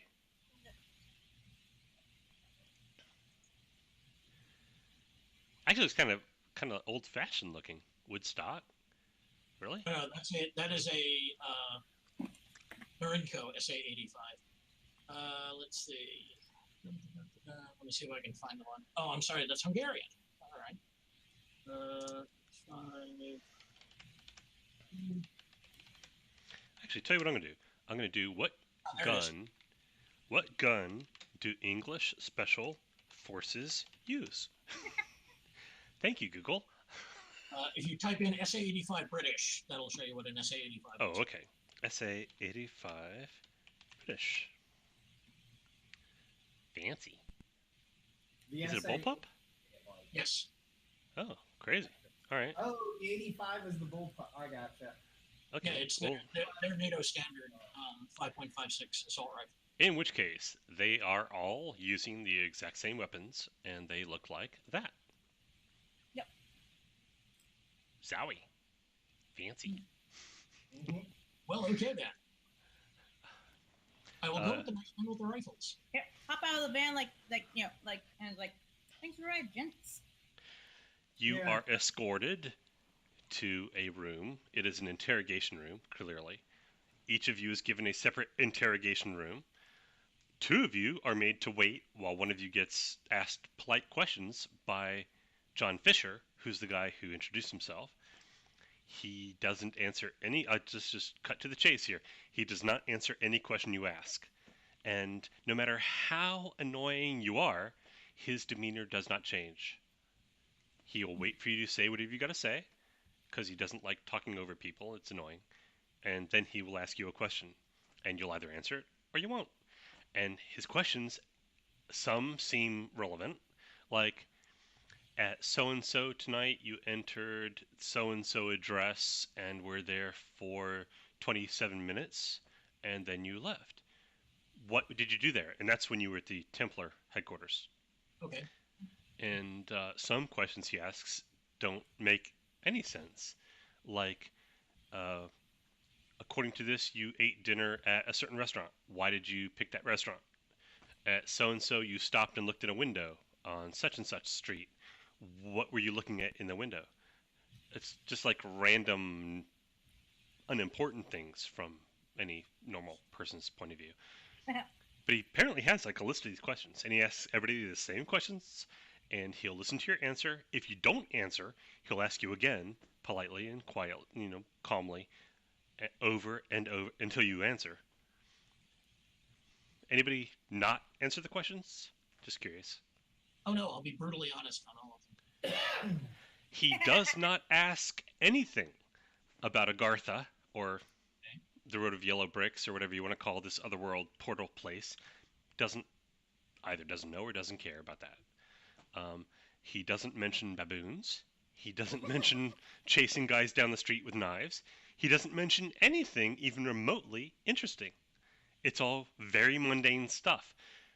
Where did you go? Why did you go to this place? What were you looking in this window? What did you order for dinner? Why did you go to this address? Who did you speak to? That's the closest thing to interesting that he asks, is when you went to the Templar. Why'd you go there? Who'd you speak to? What was the topic of your conversation? And that's really all he asks about that. Yep, I'll tell him everything completely honestly. Actually, that was my. As far as I'm concerned, I can't make up anything weirder than what actually happened. I know. Well, right? most of the questions he asks you don't have weird answer. They're just boring answers. I had chicken vindaloo. Yeah, there was a chess set in the shop window, and it looked neat. Yeah. I wanted to see if the king and queen were actually, which king and queen were the kings and queens on the chess set, since you people actually still have kings and queens. So you just answer the questions. Charlotte just answers the questions. Yeah. Donald, does 3 days later. Mark Savage, do you just answer the questions? To answer the questions in his own way. He went to the building because this chicken red named Izzy came to him in California and gave him $2,000 to come to an interview. And that was right before the guys in the gas mask started trying to assassinate me. And then they blew up my boat. God, I hope he gets asked last. and so after all of that, and then they shot me out of a 30-story window in Philadelphia. But you probably shouldn't put that in your report because people will never believe that. Any other questions? He does not write anything down. He just asks you and listens. Okay. As it happens, he asks Charlotte first, and then says, please stay here until someone comes for you. And then he leaves. And a few minutes later, somebody comes in with like a little tray of a couple of scones and a little very like tiny tea set with like paper cups. It's weird, but anyway, they just leave it on the table and leave. But the guy who leaves on, or we'll say it's a guy who leaves on the table, he's in full like combat gear. He's dressed just like everybody else. So you've got like this 6'2" full guy in full combat gear with this fancy ass gun over his shoulder who brings you this little tea set with a couple of scones and then leaves. And so they do Charlotte first, and then they do John Morgan. And because they're going alphabetically, Mark Savage is actually last. So, and when he's done with Mark Savage, he stands up and says, okay, you and your friends are free to go. We'll give you a ride if you'd like. Well, I appreciate it. You know, you're the nicest guy. Do you guys need occasional operatives? No, thank you. All right. Well, if you'd like a ride to your hotel, there's a van in the parking lot outside, or in the parking garage outside. Oh, yeah. If you don't want to go to the hotel, and this is all to Mark Savage, because he's last guy. If you don't want to go to your hotel, we will drop you off somewhere randomly selected within London. Well, I really appreciate it. You have been one of the nicest people to take me at gunpoint all week. And that is not a small number, I will let you know. Did you want to go to your hotel or somewhere else? Well, I think back to my hotel. I'd like to change my clothes. It's been a long day. All right. Just when you leave here, get in the van, they will take you there. And then he'll go to John Morgan, open the door, come in, and says, we're At done. this point, I'm probably drawing on the table with the Sharpie. This guy's cool, cannot be ruffled. So you could be in here dressed like a chicken and dancing. He would just thank you for your cooperation. Oh. When you leave, the van is where it was when you got out of it. They will take you back to your hotel. Great, thank you. And then he closes the door and goes to Charlotte and says the same thing. When you guys exit, leave a bug in the interrogation room and leave another bug in the van. That's funny. All right. Charlotte, do you do anything fun between here and the van? Ooh, nah. I'll let these two clowns do it and watch. Okay, yeah, do we see the guy one more time on our way to the van? No. The last time you see him is when he tells you the van's at the end of the hallway and they'll take you to the hotel. Okay. In that case, I'll wait until the van drops us off. Be a smart ass. Okay. Leave the tea, turn it green. Turn it into green. Boom! Green. The scones too, or just a tea? No, pour the tea and turn it into green. Into green tea instead of black tea. Easily done. Wouldn't even cost you a weird from your weird pool. I mean, it's cosmetic. I mean, cosmetic stuff shouldn't cost you something. Does anybody actually eat the scones and drink the tea? I'm just curious. You all get it, but you don't have to eat it, obviously. No, thank you. No. You don't? Nobody does? Okay, just curious. I mean, it's not actually laced with nanobots designed to trace your movements. So. Well, that's good. I almost took a bite out of the scone. But, I'm perfectly serious. It's really not. It's perfectly harmless. They're kind of like government issue scones, so they're not great. Yeah, they but probably didn't look very appealing. It's like government issue coffee. Yeah. yeah, I mean it's not great, but there's nothing sinister about it. Yeah. So the van drops you guys off. There are no longer guys in the back surrounding you menacingly. There are two guys driving the van. Well, one guy driving, one guy sitting in the passenger seat in the van. They stop at your hotel, and the guy driving says, "We're here. You can get out." I'm sorry, I missed it there. Thank you so much, sir. We're here. You can get out. Okay. Great, thanks. It's now like 4 a.m.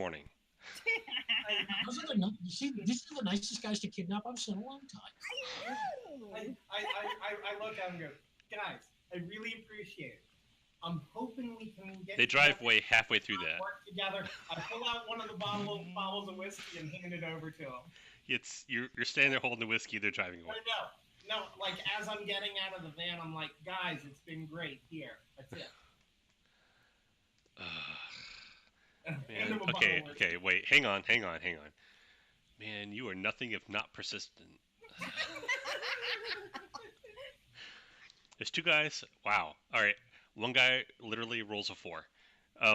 They're not made of stone, so you're doing your thing, and as soon as you start talking, the driver like puts the van in gear, takes the emergency brake off, and is about to just simply drive away while the door is open and you're talking. But the other guy like reaches out and takes the whiskey and does this. I watched the van go. Well, at least we made some friends here. Did anybody prank them? I went for small.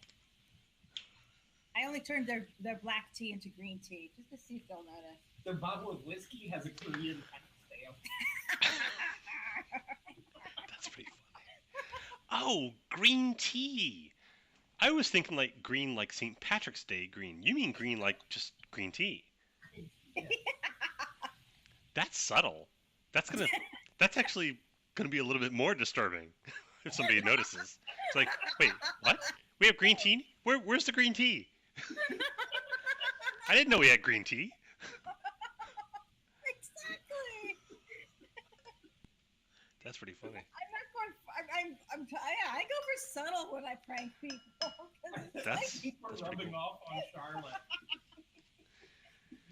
The bugs in the van and in the interrogation room pick up nothing for at least 12 hours. Okay. I mean, they're not off. Like the van in particular, you can pick up like traffic noise and engine noise, and then eventually it gets parked, and which point it becomes just quiet. But eventually, first, the one in the interrogation room simply stops transmitting. And then about 10 minutes later, the one in the van stops transmitting. I'm figuring they sweep about once a day for bugs. Unlike some of the secret societies you've run across, these guys are all business and they're competent. And apparently Eddie Deason doesn't work for them. No, he didn't even mention them, which is something considering you were actually in London when he was talking to you.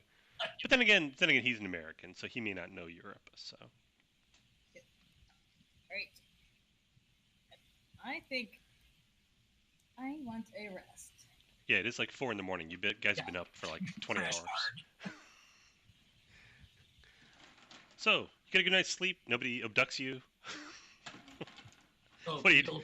You'll appreciate this. I'm currently reading a series by Charles Stross, a Scottish author, about the trials and tribulations of the branch of the British government in charge of keeping Cthulhuid monstrosities from taking over the world. They're called the Laundry Files. They're really good. I think I've heard of that. If you're interested in a combination of like the guy who writes them, Charles Stross, is a big fan of both H.P. Lovecraft and spy novels, like old Cold War style spy novels, and he manages to interweave those two genres very well, along with like modern day IT tech geek humor, because the main character starts off as basically their network engineer, essentially their IT tech. Cool. But the theory behind it is that certain branches of applied mathematics are the equivalent of magical spells.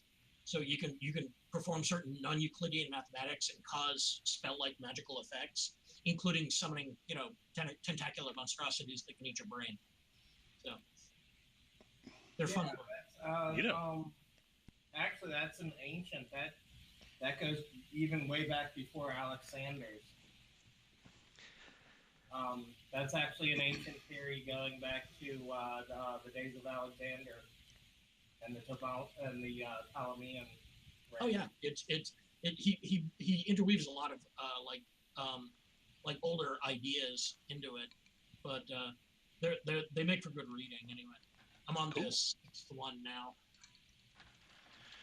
When you guys wake up, you are about half hour before the breakfast downstairs ends. I strongly suspect I'm going to miss the continental breakfast this morning. Ah, such a shame. Because it's a nice spread. So eventually you all wake up and get yourself together and brush your teeth and probably like around lunchtime by that time, I imagine. So then what? What are you gonna do? You're still in London. All right, Charlotte, how long do we have before your symposium starts? It's in Wales. You're supposed to arrive on Friday for the welcome dinner. Yeah. Well, before we arrive, we probably should have my 15-minute thing put together. That doesn't usually take too long if you know what you're doing. What day is it, Brandon? Wednesday. Wednesday. Okay, so we got 2 days. Yeah, You get again, plenty of England time. isn't big. It's like a 4-hour drive to Cardiff. So. There might be a portal there. Train. Yeah, that's right. We could take a portal. Ooh, yay. The labyrinth. Yes. Agartha. I like that name. That's a good name. Yeah, sit down and pick a, let's see,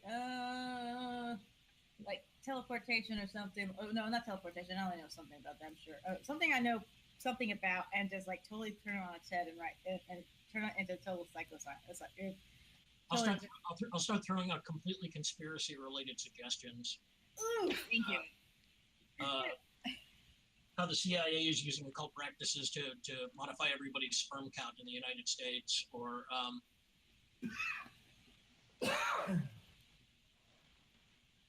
let's see. Oh, this is going to be occult related though, doesn't it? Yeah, cult related. Or it's actually more parapsychology and fringe science. Oh, the USS Eldridge incident. And how it was actually caused by stolen gray alien technology. Which isn't actually technology, but is actually a branch of the occult. Yeah, or I could write something on astral projection. As long as you fill it 15 minutes, they're gonna Yeah. be happy. Okay. Just between the two of us, we'll put something together. Come on, I have a I'm sure I've had to do a 15-minute talk at someplace. Every once in a while, I'm going to throw in some random conspiracy from a comic book, just to see if either of them notice.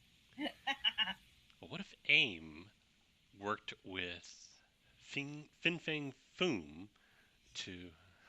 Anyway. No, like I'll tell them the story about how Power Man got his powers, kind of thing. About this story I heard of in jail about this criminal who got signed up into this. And I'm going to basically tell them the Luke Cage story and see if anybody gets it.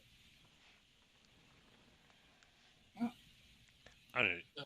Either you guys watch TV? Because they made a TV show about it. No, but I've probably read all of the comic books. Okay, so are you going to drive to Cardiff? Or the you? electronic versions of them now. Oh, it's actually not in Cardiff. Hang on. Let me You look said at Wales. It's Wales. Cardiff is the capital of Wales, but the symposium is not in Cardiff.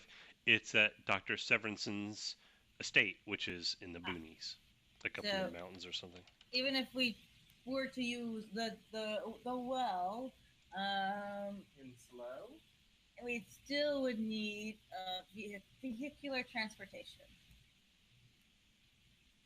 That's not a problem. I'll rent a car. Yeah. No, but first, to get to Wales, I want to take the train. The Isle of Man. You take a train? You can. Yes. Yes. I mean, it's it's Britain. I mean, they have like trains everywhere. Yeah, really cool. Yes.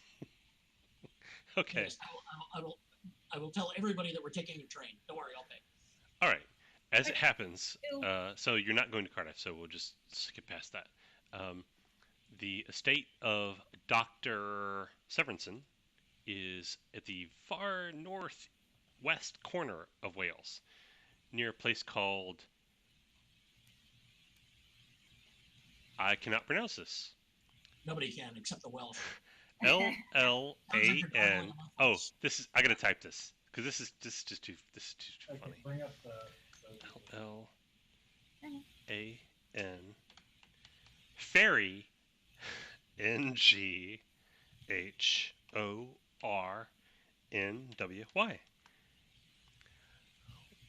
That's where you're going. Dunfaragate. Yeah, if you say so.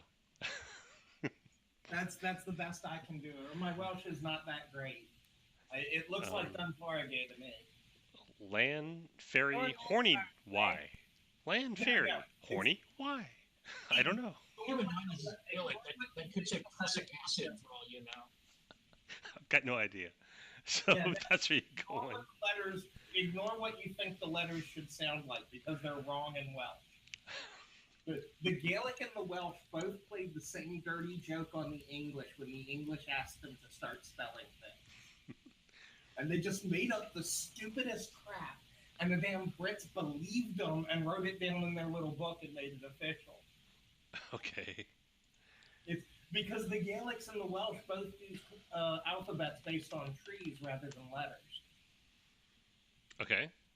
We'll go there. All right. And so when it came time for the English to write down what everybody's name was and what the name of each town was and all that when they did their Doomsday Book, the Gaelic and the Welsh apparently decided to have fun with it because that's the only explanation I can come up with. I'm still trying to figure out why 3/4 of the population of Wales has the last name Jones. I'm pretty sure that was another Welsh conspiracy there too. Once again, because what's your name, David? How do you spell that? D-Y-A-L-L-F-F-D-H. What's your last name? Fucking Jones. Pretty much, yeah. I swear, it's all a giant prank on the English. The Welsh version of everything is a giant prank on the English. It's gotta be. Okay. So anyway, Brandon, we'll go there. Okay. trying to find the thing. The thing? Thing. The place where you're going. Oh, here we go. This is where you're going. And you rented a car. You got tons of money. That's where you're going. Fancy. Well, isn't that adorable? It is very fancy. So, everybody, all three of you, make whatever your weird aspect is, make a roll. 2d6 plus your weird aspect. You don't. And we Spend got a night's sleep in the meantime, so I'm back up to full, right? Yep. Yes, everybody's back up to full, but it doesn't cost you a point. However, if you want to spend a weird point from your weird pool, I'll give you just extra bonus stuff. But I will do so. really? Wow. Okay, cool. Well, I rolled a 13, so I'm feeling rather confident. I rolled Uh, a 10. I rolled an 11. An 11, a 13, and a what? 10. 10, but you spent a weird pool Yes. point. Okay. Correct. Charlotte, it's just like the picture. Oh wait, I've still highlighted myself. Let me, because that's annoying. Okay. All right. Charlotte, it looks just like the picture. It's a sunny day. It's beautiful. It's green. It's alive. Looks very upbeat. Looks like a happy area. You got bushes and shrubs and little birdies chirping. But as you drive up to this place, you get this feeling of like, it's not dread. It's not like you're sensing something malevolent. It's just something seems off. And as you get very, very close to the house, it feels like, like you're passing through something. Spend a point. But then it's Curious. gone. I'm curious now. Spend a point. Okay, you spend a point. There is something around this house that interferes with what you do. You don't know if it's all the way around the house, but everywhere you can see, now that you're kind of attuned to it, you can see like all around, everywhere you can see. It's not a wall exactly. There are things located on the property that are, it's like static for the lack of a better word. It just fuzzes what you do. So now that you're inside, your ability to do anything past that is curtailed. When you were outside, if you'd wanted to do something inside, you would have had to get past that static. It's a weird thing. And Mark Savage and John Morgan both experience something similar, but you interpret it differently because you guys' weird ability, your weird aspects are different. So for Mark Savage, as you get closer, you sense, and this is something that you get all the time from your symbiote, it's gotten to the point where you don't even really pay attention to it anymore. It's simply part of the background noise of your world now. But as you get close to this house, which is bright and sunny and cheerful, you get this weird sensation like it's empty. Like you can sense and feel all around you, but in front of you, even though you can see it, you feel like there's like an emptiness in front of you, which is weird, especially as you get like right up close to it, and then you pass into the emptiness, and now you're not in the emptiness, and the emptiness is outside. So that's a weird sensation. Okay, something just happened when we walked. Yeah, And John Morgan, I'm not sure how to best describe that to you, so if you can think of something, feel free. But same basic effect, it's tailored for how you see the world. Just like some sort of pattern of interference Yeah, perceptually between the outside of the place and the inside of the place. yes. That's the name of the place where we are. Well, I can't hear either of you. So I have a pronunciation of the place that we are. Do you? I was rather off. The place name is. Yeah, no, I'm not buying that. No way. That's somebody asking where the bathroom is in Russian. So, no. No. If you go to the Wikipedia page for that word and click on listen to the pronunciation in Welsh, that is what you get. I really don't think so. All right, so yeah, there's something like deeply disturbing on a perceptual level about this place. Oh yeah, there's more than that. There's something like it's like static. Only I wonder if this guy's like one of the tinfoil hat brigade. well, if he is, Start looking around on the poking around on the darknet and see what I can find out about this guy, conspiracy theory wise. Chris Severinsen is apparently a woman. Roll some dice. And man is a bag of ferrets. Sorry, 6.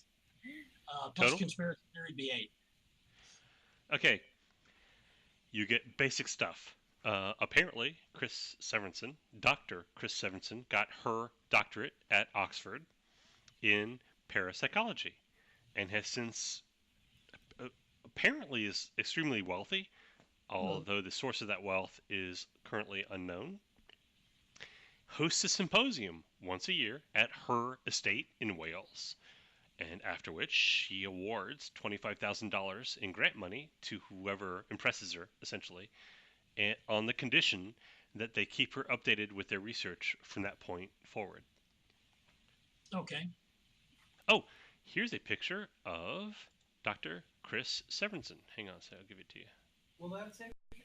By the way. Oh, actually, no, there are no pictures of Dr. Chris Severinsen, so never mind that. The town's name means St. Mary's in the Hollow of the White Hazel Township. Cool. So that's why it's such a long name, as it is a really long name. It's a really long name. Fair enough. Yeah, there are no photographs of Dr. Severinsen. Apparently, she's reclusive. She apparently doesn't leave her state. She writes papers. There have been several published papers, that she's submitted to, academic journals. For the most part, they don't get published because her papers are wacko. But once in a while, one will be published by this journal or that journal that are kind of like B-list or C-list or D-list journals. In which case, before I start using my fake ID, find out what the 40 Times thinks of her. Oh, she's doing cutting-edge work. Oh, okay. And more importantly, she's funding cutting-edge work on stuff that 40 Times would consider, like, real. Okay, cool. I just only hope that I don't actually run into anyone from the 40 Times. Well, there you go. All right, it's almost 10:30, so if you guys don't mind, I'm gonna break it off here. That sounds fine. Okay, next Tuesday? I'm sorry, Mark Savage assumed that you actually were a reporter for the 40 Times. Well, I could be. It seems like an easy enough thing for someone in your line of work to get hooked up with. You would think so, yeah. Okay. So we're good. You're pulling up to the state and that's where we're gonna start next. Okay. Next cool. Tuesday. Awesome. Okay. All right. Here we go. Wait. Yes? No? Maybe? Play. Why are you not playing? Haha! This has been Conspiracy Theory with Kieran Torres, Donald Von Griffin, Lloyd Montgomery, and me, Brandon Blackmore, trying to be heard over my background music. You never know what's going to be through that door. Have a good night, and thank you guys for playing. All right, see you all Tuesday. See you Tuesday. See you Tuesday.